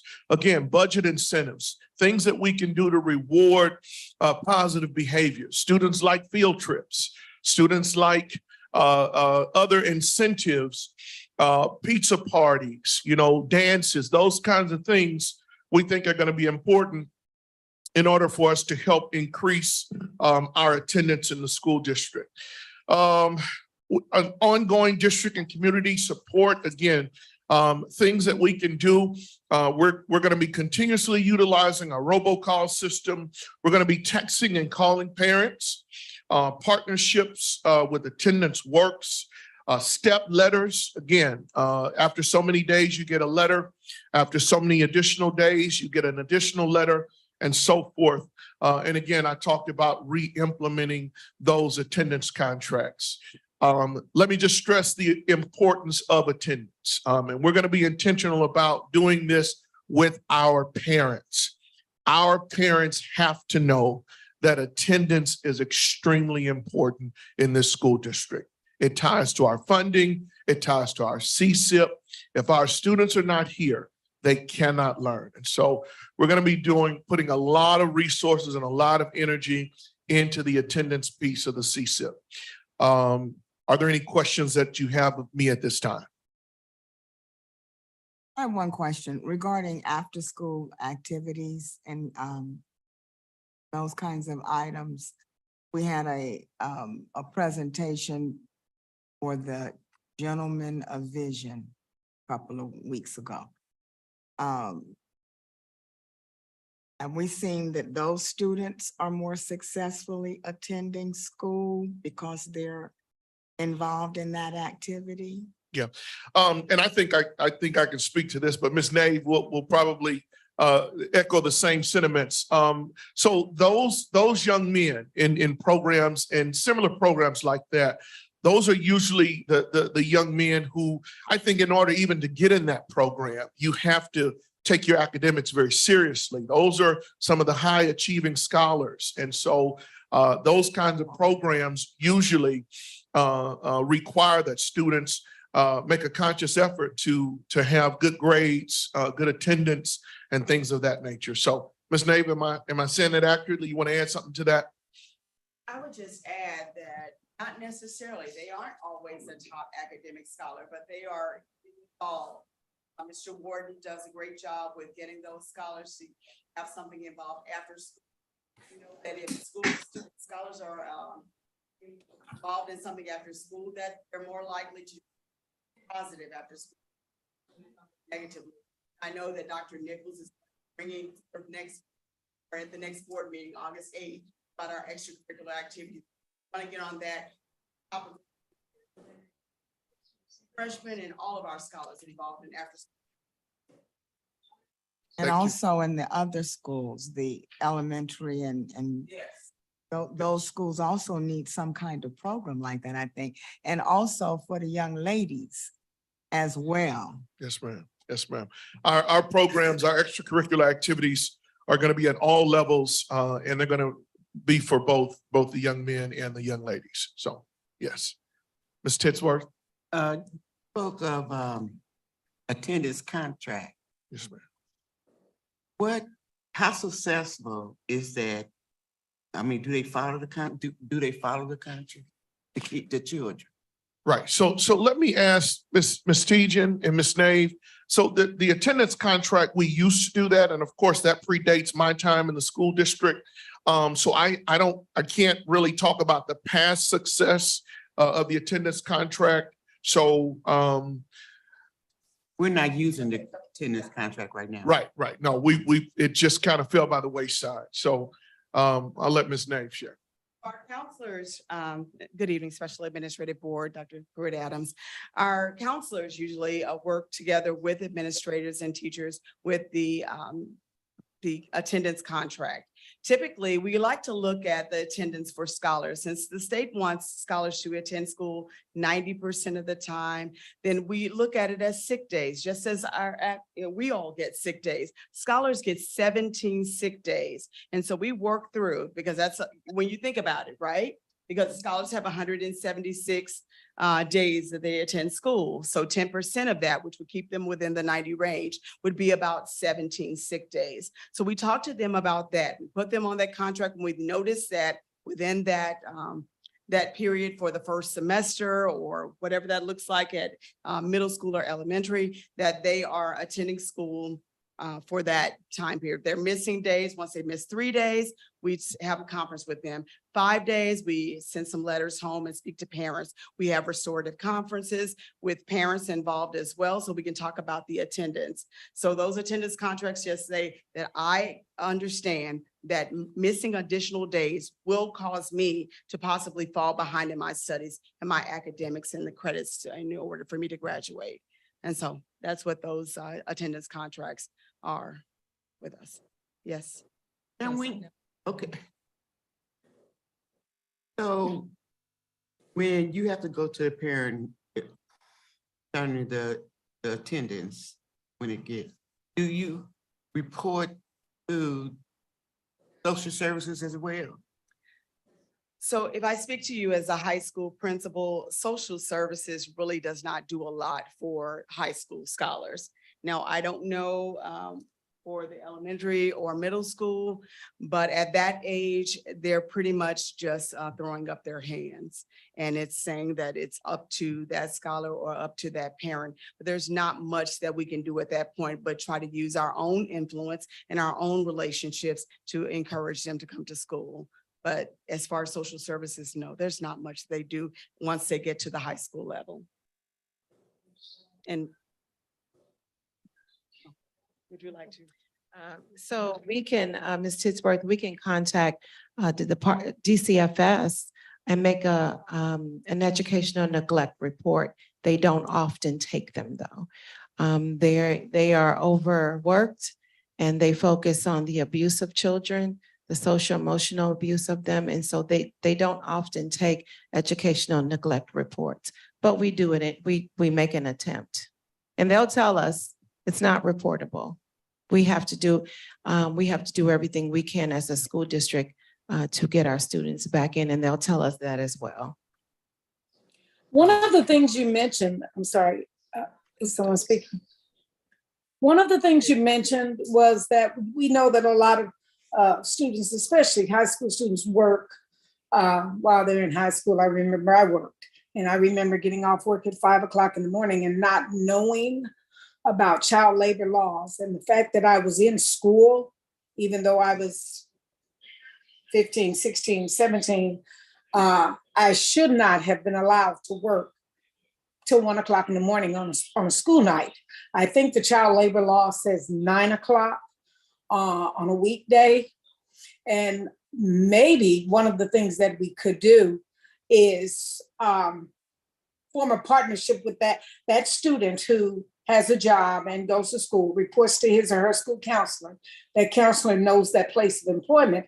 And we make an agreement with the student that says, hey, if your attendance drops below this, I'm going to contact your employer and they're going to have to cut your hours. Or if your grades drop below this, we're going to have to look at getting you less time at work and more time at school. And if we could form those partnerships, because oftentimes if supervisors know that the child cares about school, that the parent cares about school, and the school is important to the school, they will agree and they'll stay on the child and they'll say, hey, look, I don't want to cut your hours, but your counselor called me, you've been absent. So, so we might have to do things like that. Yes, I know it's important and many teams work. I don't know about supporting their families so much, but I know they like to buy nice tennis shoes. So I think that may be something that we need to look at, partnering with these business owners that are working children till midnight and 1 in the morning. Thank you, Dr. Coleman, for that. And I just want to say, Dr. Coleman, it's a new day. I too worked in high school and my mom made sure that I didn't work past 9 o'clock or 8 o'clock. And I was able to get home and get to school the next morning to complete all of my studies. However, I have seen an increase, a rapid increase of parents wanting for their freshmen to even get workers permits. Now, our counselors work together with families and we let them know that we are not signing off on the work permits unless they are on target with their credits. They are doing what they need to do as well as, in school. But we are getting pressured every day with, especially this summer and even, I mean, closer that we get into school for freshmen to start working. This hasn't been the case in years past, but it is the case now. Parents are wanting students to work earlier and earlier, and it's just a fact. And with us saying that we don't want to, we're going to, because I even threatened, I was like, hey, I'm going to call your employer and tell them that you're not supposed to be working that late. They say, but Ms. Nave, we need to work. I need to be there. I need to do this. I need to get this. And the parents are saying it too. So we're in a catch-22. But if the students are not on target with their credits, yes, the counselors, myself, the registrar, we are not signing those workers permits, but they are asking at a rapid pace. And I've never seen in years past where freshman parents are asking, but they are. And I understand that. And it's wonderful that they ask, and it's wonderful that they want work ethic. But if the law dictates that you don't work past a certain hour, Monday through Thursday, then that is the law. So if the law says that they're not supposed to work after 10, then they shouldn't be at work at midnight. I know I worked at a fast food restaurant for a couple of years when I was in high school, and I got off every day at 1 o'clock in the morning. That was ridiculous. And if the law dictates that as a student, you can't work as a K through 12 student, you can't work past 10 p.m. Monday through Thursday, then that's what should be honored. That needs to be honored. We hear what you're saying. That needs to be honored by the employer. Because sometimes when they do the work permits, they don't know where that young person is going to be employed at. And so they don't often know the hours. The triggers or the signs for us is if they're coming in late for school, if they're falling asleep in class, that becomes a trigger for us. That brings it to our attention to address it. But at the onset, that's an employer. You would hope that the employer would know the law and adhere to the law, but we often don't know where they're going to work. I understand that. But that's why I'm saying, if the school has that partnership to where we're speaking with the employee, we're speaking with the employer and saying, Johnny is in high school, he's a sophomore, he's 16, according to child labor law, he probably shouldn't work past 10 p.m. during the weekday. And just sometimes when you let employers know, because they know, but when you let them know that you know the law, then they will adhere to it. Because on the week, you can work as many hours as you want to. Dr. Coleman, were you finished? I didn't want to. Yes, I am. I'm sorry. Okay, thank you. Dr. Von Elliott, I recognize you. Yes, for the grade level attendance issues, what was the data on the patterns? What is it, ninth grade? Is it 5th grade? What, do you have any data on that, Dr. Singleton? You don't have it with you, do you? I don't think he has it with him, but our kindergarten and 1st grade has the highest absentee rate in the district. Wow. And they Kindergarten and 1st grade, yes. And Dr. For reference to our board, the attendance numbers you see, that's proportional attendance. We said that the state wants 90% of students 90% of the time. So that 33% or 30% that you see is based upon that 90% target. That's not to say our overall average daily attendances. My other question, and it's probably more for Ms. Khadijah, is partnering with like St. Louis Youth Jobs, where we could possibly, or St. Louis Internship, where we can possibly provide employment opportunities within the district to support students. So with cleaning and some minor things, clerical things that may not involve any FERPA issues, that we actually provide opportunities for the youth to be paid to work within the district during the summertime or during the year, may be an option to explore through St. Louis Youth Jobs or some other type of partnership.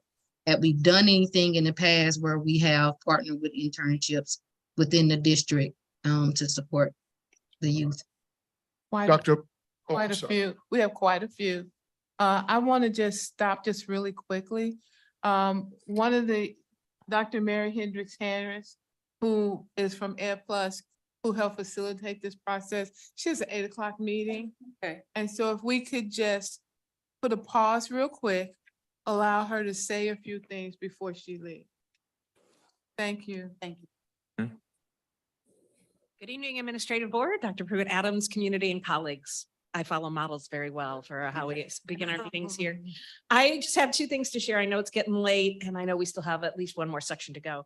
But one thing I want to tell you is that DESE is very serious about these CSIP plans. And across the state, they are making it clear that it's the board's responsibility to be engaged in the CSIP plan. But gone are the days of putting the plan on the shelf and being done with it. So you all can expect to be hearing minimally quarterly updates, at least about portions of the CSIP plan. You'll notice we didn't go through all the SMARCLEs, but there are metrics involved in the CSIP plan, both long-term ones like annual performance report and short-term ones like checking in on students' reading level. So that is part of the new MSIP 6, is that the board is involved and that monitoring both long-term and short-term indicators will occur. And then the other thing I just want to say is what a joy it has been to work here. I do a lot of strategic plans. I want to tell you how impressed I was with the steering committee. They are good, hardworking people who are very dedicated to this district. And it has been such a joy. I tell my colleagues often what a great time I'm having here in Riverview. They have been involved in some very difficult work, some very difficult conversations. They have sat for hours on end, listening to input and making decisions about what these strategic priorities need to be. So I know you have a good thing in your leaders here in the steering committee, but I just wanted to reiterate that before my work is done here. So thank you. And with that, Thank you very Dr. much. Chijon, are you up?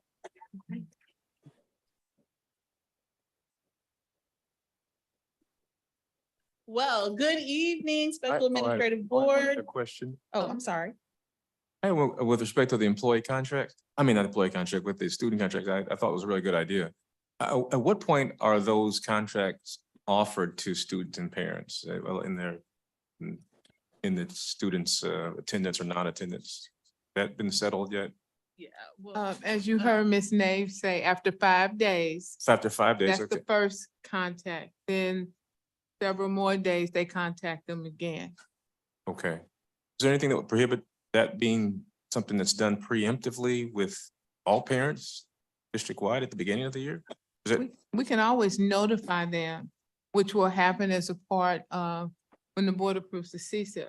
Like a letter is going to be going out, hopefully by Friday, was talking about uniforms, reinforcing uniforms, yonder bags for middle school and high school, and the attendance expectation. So that puts it out there. Then each school, as they do their welcome back letters, also have the opportunity to put that in their letters to parents.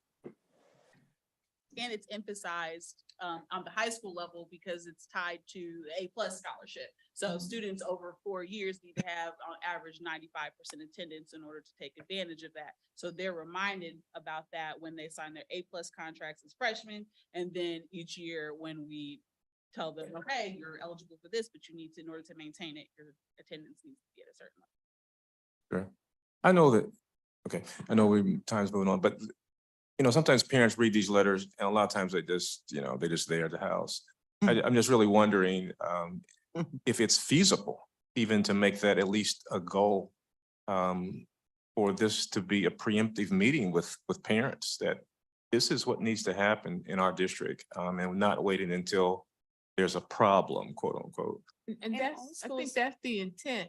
But this year when parents register, there's several documents that they have to say that they have and have read. And I believe the student handbook is one of those. And that is in the student handbook.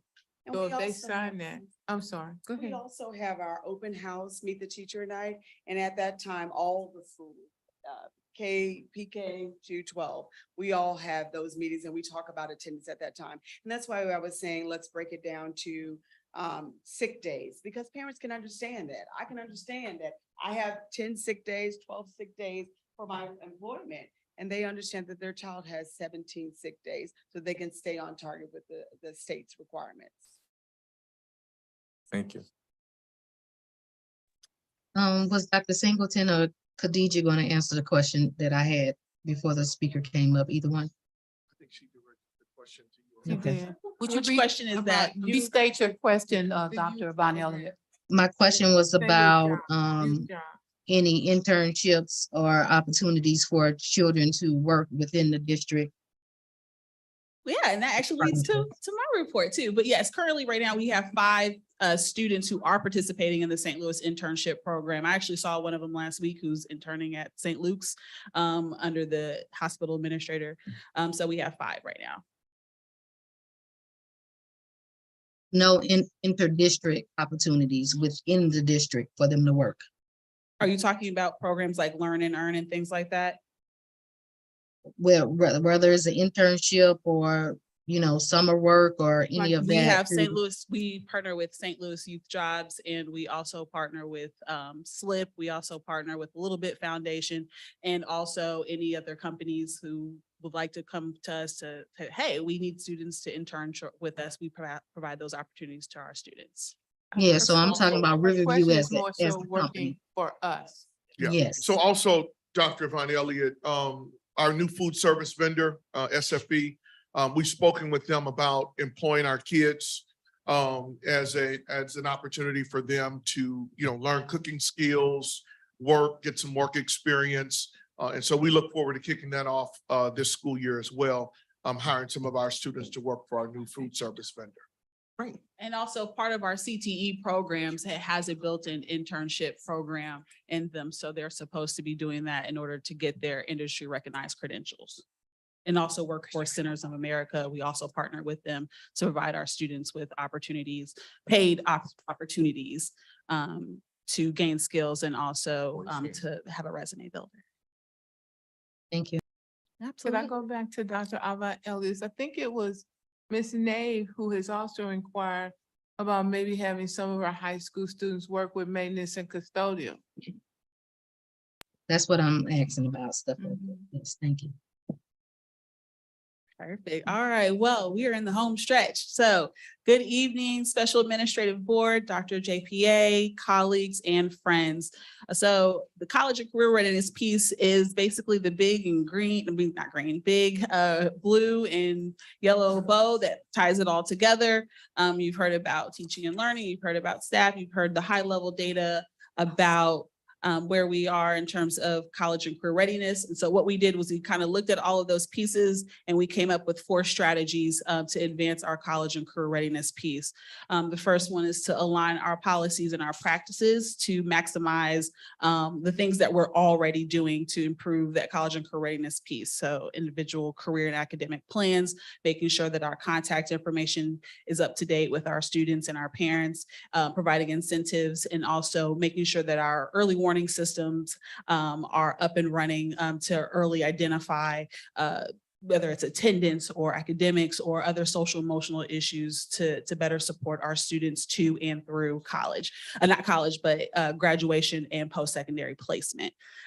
We also are increasing this year our dual enrollment and dual credit opportunities by partnering with local colleges and universities. So coming soon your way, there will be an ask to have our early college academy with St. Louis Community College as a part of our curricular opportunities. We also are trying to add additional supports and recruitments to support our student success in honors and dual enrollment and AP courses. That actually strategy was student-led. A lot of our students have been requesting, hey, we would like more ACT prep. We would like more prep towards our AP courses so that we feel confident in taking the AP exam. So We have a lot of students enrolled in AP Psych, for example, but a lot of them don't have that self-confidence to take the exam. So that's why they elect not to. So by having those additional supports and opportunities, we hope that they will take the exams and that translate into additional miss-it points.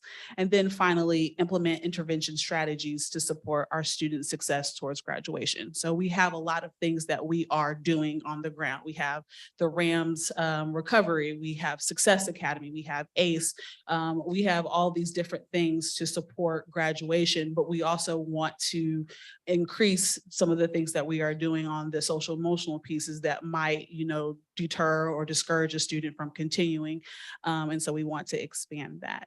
So with that, does anybody have any questions?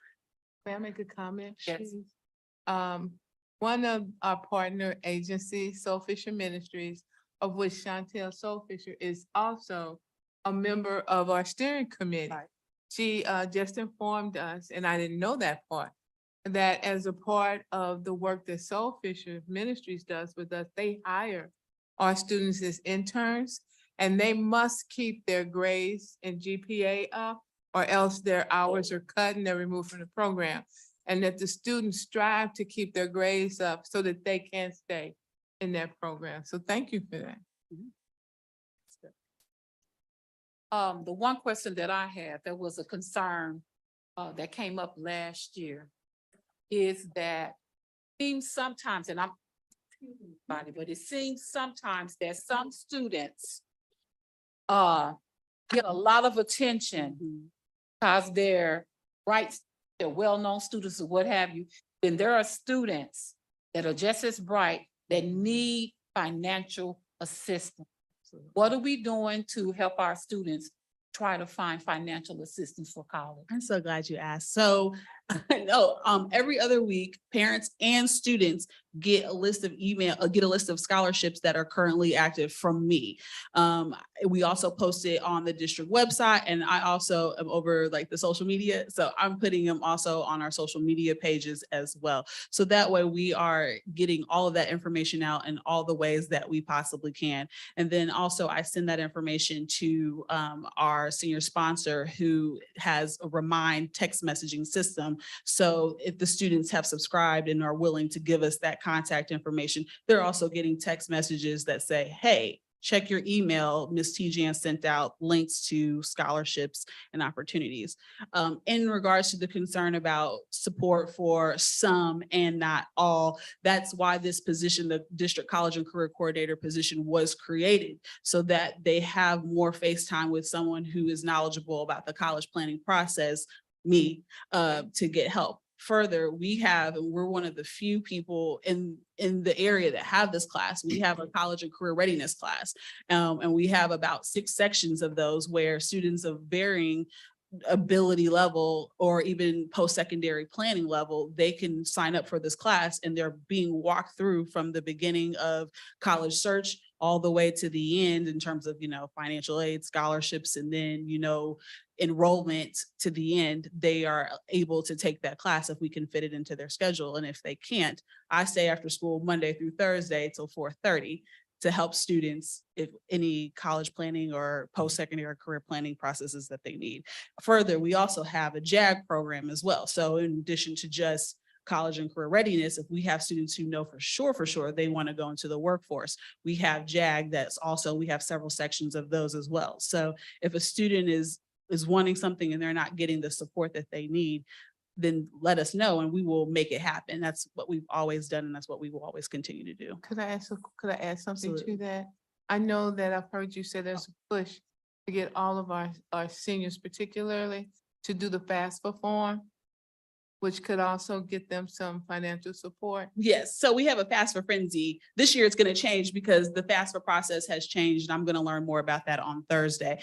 But we also have a FAFSA frenzy every November as well, where we provide food and we have someone from colleges and universities coming and helping students through the FAFSA. Anything else that I'm missing, team? No? Good, perfect. Dr. Von Elliott, I recognize you. Yes, based on the data that you sent me maybe a month ago, I was curious about the participation of students concerning ACT, why the participation was not high if they had to all do it their junior year. DESE was mandating that. So then why would it be so low? their So DESE participation? unfortunately never does not require that students take the ACT for graduation. However, I know they that do part, yeah. Yes, so, but they do hold us accountable. So what we do and what we have done is we have increased our offerings in terms of letting them take this ACT in school. We're also a test site. So if students register for the ACT, they're more likely on the weekends, they're coming to us. And then we administer the ACT, district-wide ACT in school. So this past year it was on April 7th. This upcoming year, we're going to be doing it on October 17th, save the date. And then again, also on April 9th for the district. And so if they can't come on a weekend, they can come during school to take the ACT. The other thing that DESE requires, or that DESE asks for, with regards to ACT and so forth, is ACT, SAT, work keys, ASVAB, Acuplacer. an acuplacer. And so we may have some kids who are choosing to go into the military who don't take the ACT, they'll take the ASVAB. If we have kids who want to go into the world of work, they do work keys, where they can get levels of certification, or they do the, what's the other one? I can't think of the new name. The Just Acuplacer. Acuplacer. And so DESE now looks at that and for APR collectively. And we've increased the amount of students who have taken the ACT this year. So for the class of 2022, as you guys heard, we had only about 20% of our students take the ACT this year. It has increased significantly to the data that I sent you, to about 50% of the students taking the ACT. So we're moving and we're shaking and we're getting the students involved, but something that would help is, as we've discussed, is a policy to sink my teeth into, because having the students take the ACT is really because Ms. T-Jan asked me nicely. It's not a requirement to graduate. Yes, I have incentives like decision day or, little events like raffles and really nice raffles, but for some students, that's just not enough. And I can't hold them to saying, hey, you have to take this test. Well, what policy are you, why? I don't have to, I don't want to. So, yeah. I recognize you, Dr. Coleman. Yes, and thank you so much, and I appreciate all that you do. And I just want to ask, can we also remind students that, and I know every student's dream is to go away. I wanted to go away. Everybody wants to go away, but sometimes to remind students that we have wonderful colleges and universities right here in our area, and perhaps have career fairs and college fairs that bring in the Lindenwoods and the UMSLs and the Mizzous and the places that are right here, and the Maryvilles that are right here locally, that so that the students can at least maybe get their first 2 years without going into taking out student loans. And because we know with the student loan frenzy that we are experiencing right now, it would be wonderful to see students, especially those who, they may not have had that 4.0 GPA, to take their general ed studies at a community college, or to start at UMSL or Mizzou, UMSL or Lindenwood, somewhere where they can go from home and cut that cost of room and board, because we know that room and board is a big part of that cost. Absolutely. So save the date for Monday, September 18th. We are a MOAC. So I'm a MOAC member. And so Riverview will be hosting the MOAC Fair. And so basically, to your point, that has the Mizzous, that has the UCMs, that has all of the schools that are part of the Missouri Association of College Admissions Counselors there. And it's coming off of Infinite Scholars. So a lot of HBCUs will be in town. So save the date. I hope to see you there. And we stress best fit here because you're right. And a lot of our students are cost conscious. And you can just kind of tell that what they're learning in personal finance, they are carrying on to their post-secondary decisions. So a lot of them are seeking to take advantage of the A+ program. So that's why we talk about attendance, right? That's why we're talking about, hey, you need to maintain certain level of GPA so that you can do that. You have to take the ACT or do well on those end of course exams so that you're eligible for them. And And then this year, because we have increased a lot of we have a good relationship with Harris Stowe. So actually this year, Harris Stowe, the president of Harris Stowe herself, came to our school and gave out lots of scholarships to our students. So we had one student who got a full ride to Harris Stowe, and we had several got full tuition scholarships. And then we had a lot of students get a lot of $1,000 scholarships as well. So we hear you about cost efficiency, and that is actually something that a lot of our students too also value as well. I have Thank one you. question. Can students take the ACT and SAT more than one time? Yes, and it's encouraged, because what we have found on the data is that for our students who take the ACT, they typically go up. So like right now, our average ACT score is rocking at about a 15, but when they take the ACT again, our average super score is a 17. And when DESE goes through these miss-it points, they're looking at the super score. So that's helping us. So it is strongly encouraged that not only does the students take the ACT once, but that they take it multiple times. And so right now we're in the process of narrowing down ACT prep companies to help our students get to that next level. Right now, ACT, through their fee waivers, they offer it online, but a lot of our students want something different. And we also have a lot of university partnerships. So to, I think, Dr. Avant Elliott's, point about partnerships. Right now, we partner with Harris Stowe for their educational talent search. And on the weekends leading up to the ACT, they offer ACT prep. We also partner this year. We have a new partner with Upward Bound at St. Louis University, and they are also extending opportunities for ACT prep this year. They kind of started a little later in the year, but this year is something ACT prep is on the horizon. No problem. I have two questions to ask. The one question was, I remember some time ago, my daughter's 30, but she's my student. Oh, okay. Well, Yeah. she was in a program that she went to UMSL on Saturday, and UMSL Bridge. Yes. Bridge. Is that program still in existence? Yes, it is. And so Okay. this year, we also had several students participate over the summer. I haven't, because UMSL Bridge is still happening for their summer, I haven't asked them, hey, what was the final number of students that they registered? Because they had several programs. So not only did they have just their Saturday academies, Right. they also had Bridge to the ACT. So those students who took the ACT in April, they had a prep at the beginning of June to do that. They also had the Writing Academy to help students on those personal statements. And then they also have a middle school and a high school academy. And so they're wrapping up, I think, next week. And then that's when I'm going to ask them for that final data. And then for throughout the year, the Saturday academies, this year, they sent us an email and they said that we had 5 students complete the UMSL Bridge Academy. Yes, And I had a question about the students that are in our AP classes. yes. I thought I heard you say that the exam is optional. I want to make sure that I didn't. Yes. I mean, Why is that? I think a lot of it is we want them to take it, but I think for them, a lot of them, they don't have that self-efficacy piece in terms of, I know I can do well on this test.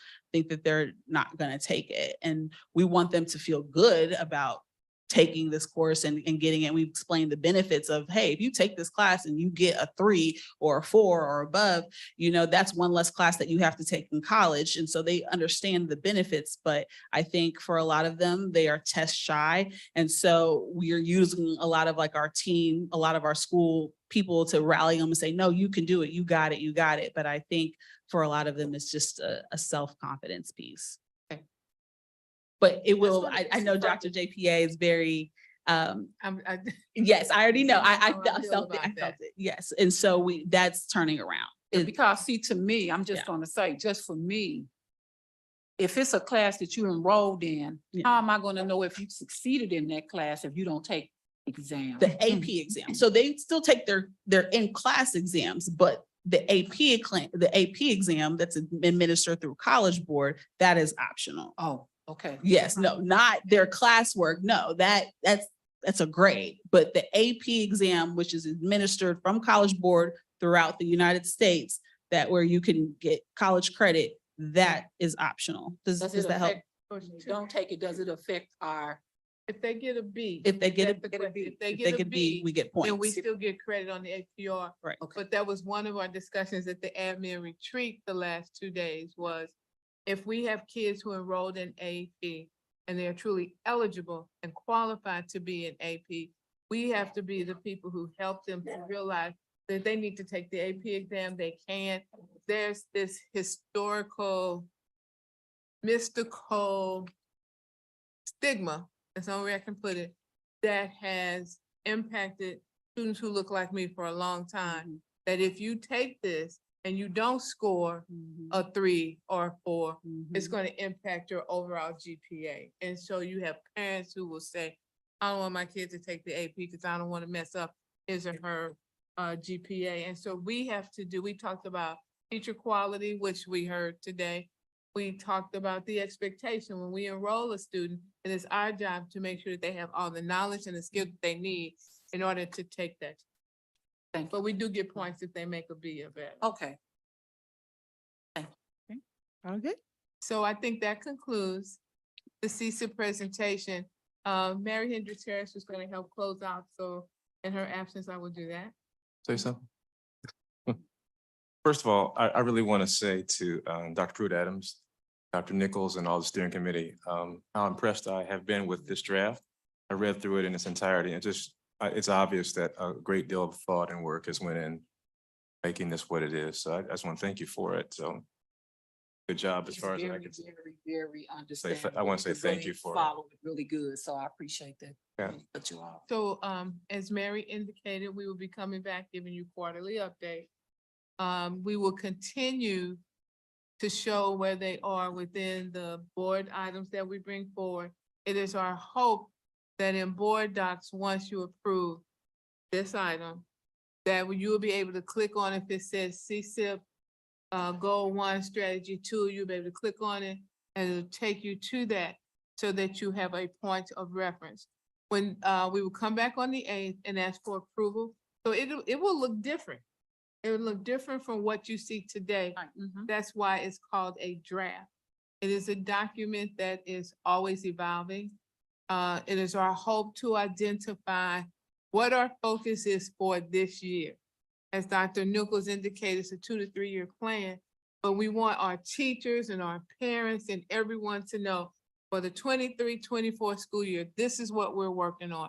Yes, you have the plan, but this is our focus for this year. And that will allow us to hone in our work. And so I too want to thank all the people who put in time and energy and effort. When we bring this back the next time, you will also have the response to the standards, which is the requirement under MSIP 6. And that's the opportunity where we as a district tell our story. We talk about those things that we've done. Yeah, we talk about the challenges, but it's our time to change the narrative. We will also have a pre-planning document that we will send to the state, and that just tells them the process, the number of people, how we met, the voices at the table. And what will happen as we move forward is the subcommittees will continue to meet, and the subcommittees will have student voice and parent voice and other stakeholder voice. And so that they will be kind of the oversight committee before we bring it to the board for additional information. And so to the board members, I just wanted to say you all asked some great questions. I would wish that you would maybe possibly write those questions down, and you also gave very good suggestions. If you would put those in writing, and perhaps we can then submit those to Dr. Pruitt-Adams or whoever her designee would be. Dr. May is the board rep. Right. To the CSIP committee. So it would probably help if you send them to Dr. May. Nichols, myself, and Shay Fields, and to Dr. Ava Elliott. What she has done during her time on this, she actually has access to the document where she's able to put in her comments and suggestions. Good. Okay. So, Dr. May, did you have a final question? I see your hand is up. Yes, I know it was mentioned maybe that it would take place in June. And I think with some of the questions that was asked, because I know when I was at the MSIP meeting, sound wasn't the best because mics weren't set up. But we haven't had that MSIP type of presentation with the data that kind of helps to drive the conversation about the goals so that we can visualize, you know, the alignment between the two. So I know it was mentioned that it will be done in June, but we haven't had that yet, This like was the the tentative plan. data of MSIP. Right. This Okay. was the plan we were going to bring back in June prior to the new board members coming to the board. We did that in January. We actually did a very detailed report in January about our MAP data and where we were with regards to our annual performance report. We can make sure that you get that document. And then that's the information and the data we use to create this plan. And so what will happen now, this will go to Desi. I will be charged in October to give an update, because hopefully by that time we'll have our preliminary data. And then in January, as Dr. Kennedy indicated, we should have our final APR report sometime around December 1st. And then I have to go in person to Desi and make a presentation. But what will happen, that presentation will be made before the board first, so that the board knows where we are before we go up to the state. And then that's the data that Dr. Kennedy also mentioned that will change within this document once we have it. So the data in here is last year's data. If there are no other questions, if the board would indulge me for just 1 second. I have one question. Oh. I'm sorry, Dr. Burdett. With respect to the staffing and workforce section of the CSIP and the strategy for increased salary and benefits, and this really may be more Dr. Singleton, but I thought that the statement that was made there is absolutely true, that salary and benefits are the #1 motivator for workers changing jobs. So it's clear that people are motivated by money. The specific strategy for that was to research processes to reclassify support staff to full-time. And so I'm wondering, with respect to our strategy, whether there is any place in our budgeting process for an aggressive, competitive salary kind of evaluation for recruitment purposes and for retention purposes. And I know we just got through negotiating the contract and so forth and so on, but it seems that just in my informal discussion with teachers and educators, just the community as a whole, that is very, very high on the list.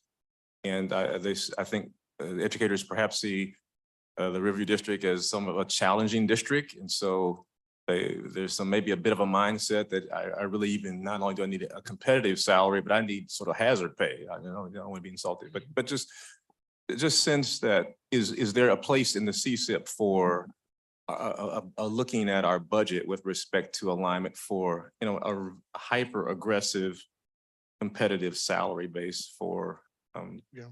So Dr. Harsley, I think that comment is certainly timely.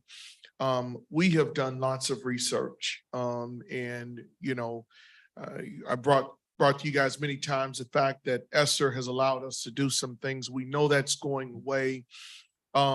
We've got to consider the overall sustainability piece of this thing. Sure.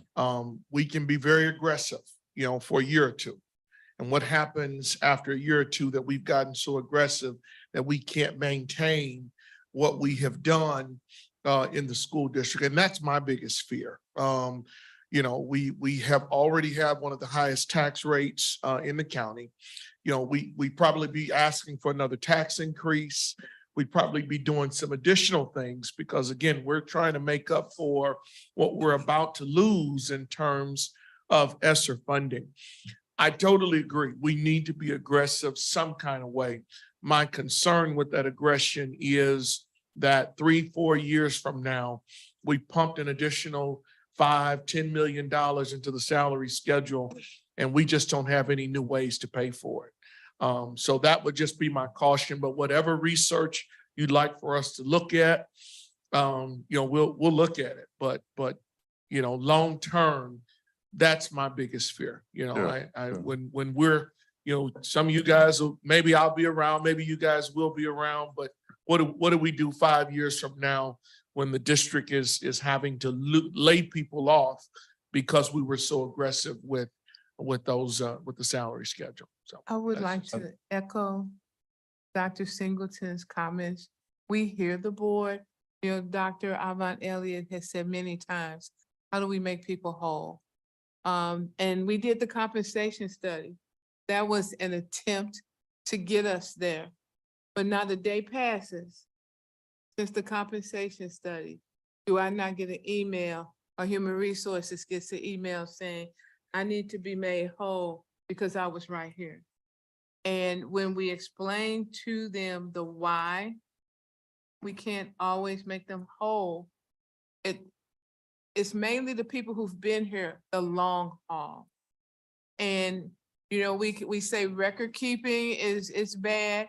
And so if you have John, who has all his records, and he can show where he or she was at that time of being hired. And so can you make me whole? But then Peaches, we don't have hers. And all we have is her word that she was there. That then too causes an issue. And, you know, so we are, in fact, I asked last week for a meeting with Singleton and Travis to see what we could do for some people. But the minute, I'm just gonna say it, the minute you do it for some, then somebody else, and we will get to a point where we can. It was a challenge hiring people. We had several people who turned us down because there was no way we could meet their ask. And, you know, we tried to respect the people who are here and not bring somebody in way over them. And that too causes another challenge. So we hear you, but I'm like Dr. Singleton, if we do it now, 2 years from now, 3 years from now, 4 years from now, we'll be doing a freeze.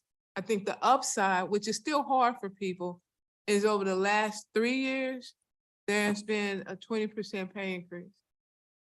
But when you've been so far behind, that 20% still is not where you would have been. And I've said this to the state and I'll say it now. When they took the district's accreditation, instead of putting the money in that needed to write the school, to make sure that the resources were there and what needed to happen for students who were struggling, those monies went to send students elsewhere. And to me, that's just backwards and doesn't make sense. But we hear you. We just don't know how. Is there a possibility of outside donors, foundations, groups, wealthy, that people that might have sort of a philanthropic basis for? So the foundation helping? can give money, but I'm going to say this. That's not a guarantee. And if you put the money into the general fund, and I'm speculating now, I have to talk to a legal counsel, you put it in general fund, and that money doesn't continuously come at that rate, you still end up several years down the road where you are right now. And unless you have someone who endows hundreds of millions of dollars to a school district over time, I just don't see how that's going to work. Yeah. And I'll say this in conclusion, Mr. Harsley, I think what our board and our administrative team can do, we've got to, at some kind of way, this foundation formula needs to be reworked. Because with us not having the local resources that we really need to be as competitive as other districts, and we are heavily relying on the state. When the state doesn't do everything that they're supposed to do, you know, for instance, years past, they have prorated, you know, the monies that you get. You didn't get 100% of monies. And so even the transportation monies, this is the first year in a long time that they've given you 100% of those. It used to be they gave you 33% of what was allocated in transportation. And so it's those kinds of things. I think our best shot at just really seeing a boost in what we need to do is going to our state officials and just saying, hey, this district lost millions, almost $30 million during that transfer program. That's money we'll never see again. That's money that nobody's given us back. You know, the state has to do something because we're under state control. And I'll give this comparison and I'll take my seat. I came from East St. Louis School District. They're under state control. The district gets almost an additional $10 million a year because of one reason, because they're under state control. And the state does not want to see that district fail, okay? When the state took control of this district, they didn't bring the resources with them, okay? They should have brought the money with them. And so I'll get off my soapbox. I just And- want- and I'll- One last thing. The other thing we are trying to do financially, we come to you almost the last 6 months with new positions. Those are really not new positions. Those are positions that have been in this district pre-loss of accreditation that we are now trying to put back. We were paying consultants over $250 an hour for HVAC. We now have our own HVAC people. We're hiring painters. We're trying to rebuild a workforce that will keep our schools running. If you walk through some of our buildings, you will be heartbroken. But when you don't have the people to maintain them, it's like your house. If you don't maintain your house, it will fall down around you. And so we are trying to restore some of those things, and that too costs money. Well, I'd like a legislative action plan that maybe we as a board, as a community as a whole can consider. That, money answers all things in some sense, so. I'll be happy to help lead that, so. Okay. All And right. We'll talk. I listed on here that that's one of the things that I plan to do, having been on the board when district lost its accreditation. One of the board members, there were several things that I've been researching. And one of them is to try to find out how the money that we had to pay those school districts should utilize, because they gave our students no remedial courses or anything. So prayerfully, what I'm hoping that I can do while I'm on the board is find out a way, if there's a way we could possibly transfer money funded back to us, because they lied on some of the things that they said. And I'll say lie. They lied on some of the things that I was at a MSBA meeting and they voted for schools, districts to be able to do that. There were things that they were supposed to offer students that they did not. Okay, thank you. It me kicked off the board. Wasn't it Marlene Terry, the state representative? You heard, y'all did that's for, what I mean, Marlene.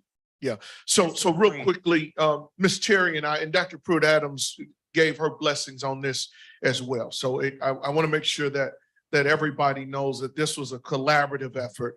But Marlene Terry, for the last couple of years, has tried to go to the state legislature and ask for an additional appropriation. This is a capital appropriation. So it's not for salaries, it's not for benefits. It is for our capital improvement, our buildings, our HVAC systems, to remediate asbestos and those things. We've got some of the oldest buildings in all of North County, St. Louis. So she did ask for an additional $13 million allocation for Riverview Gardens for specific capital improvements. That was vetoed. Now we were on edge for a little while because we thought it was going to go through, but at the last minute, the governor did veto that portion. So he pulled that out of the state's budget. Now the state is running billion dollar surpluses, multi-million-dollar surpluses. And there's absolutely no reason at all. And if you saw the response from the governor, he basically said that was a local issue. Well, we've already locally came to our taxpayers and already increased the tax rate. And so to me, it's not just a local issue, it's a state issue as well. And I think that, for her efforts, certainly she needs to be commended, but we've got to go back again. I mean, this is not just a 1 or 2 time. Last year we tried it. I think we were late. We missed the deadline. This year we got it in ahead of the deadline. It was vetoed. Keep our fingers crossed. Maybe for some kind of rate they can override this veto. Probably not. But even in the next year, we've got to go to the state and try this all over again. You can't they can't say no if you don't have, I mean, you've gotta ask, is what I'm saying. Madam President, I wanted to say quickly that I'm willing to be on a committee concerning the salary piece, but I think what would be necessary is to begin with the collection of data of maybe staff, their years of service that were impacted by that decision, because I have stated previously that I don't think that it is efficient to mention loss of data when every year we have to report salaries to DESE. So we have a way of identifying it, and what was mentioned when we were talking about approving the salaries was that it could possibly be addressed case by case. And if it's done case by case, then getting information from DESE on the data that they have on the salaries would be the way to address that. But we could be more strategic and maybe address it based on some type of criteria, but gathering the data of the individuals impacted by it first and their years of service could be the start to us having a discussion in a committee about it. I hope that you included that on the questionnaire for the retreat. If not, I would like for you to add it, please. Add what now? I said that I hope that you included the comments that you just made for our board retreat, and if not, if you would add them, please. Sure. Thank you. Mm-hmm. I just want to remind the board that we have to go into closed Right, session. that's what I was getting ready. And if you would just indulge me just 1 second, we have some new administrators in the room. We have joining the leadership at Highland Elementary, Dr. Hannah Stout.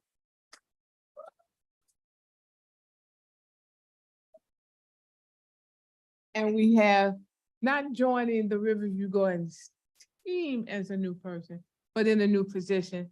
Miss Asia Nash will be an assistant. You do have to, I just want you to meet them, and I just want to just really quickly, just thank all of the administrators in the room. They have been in 2 full days, long days of training, and they still showed up tonight. So thank you all.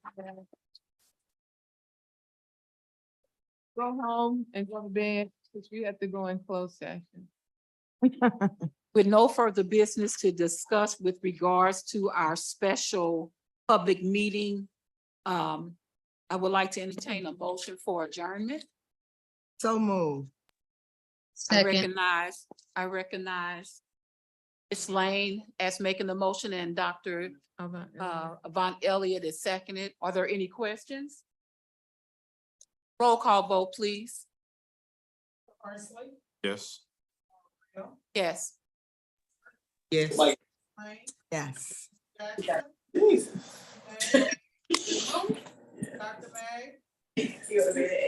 Yes. Somebody gonna get them kicked loose. Yes.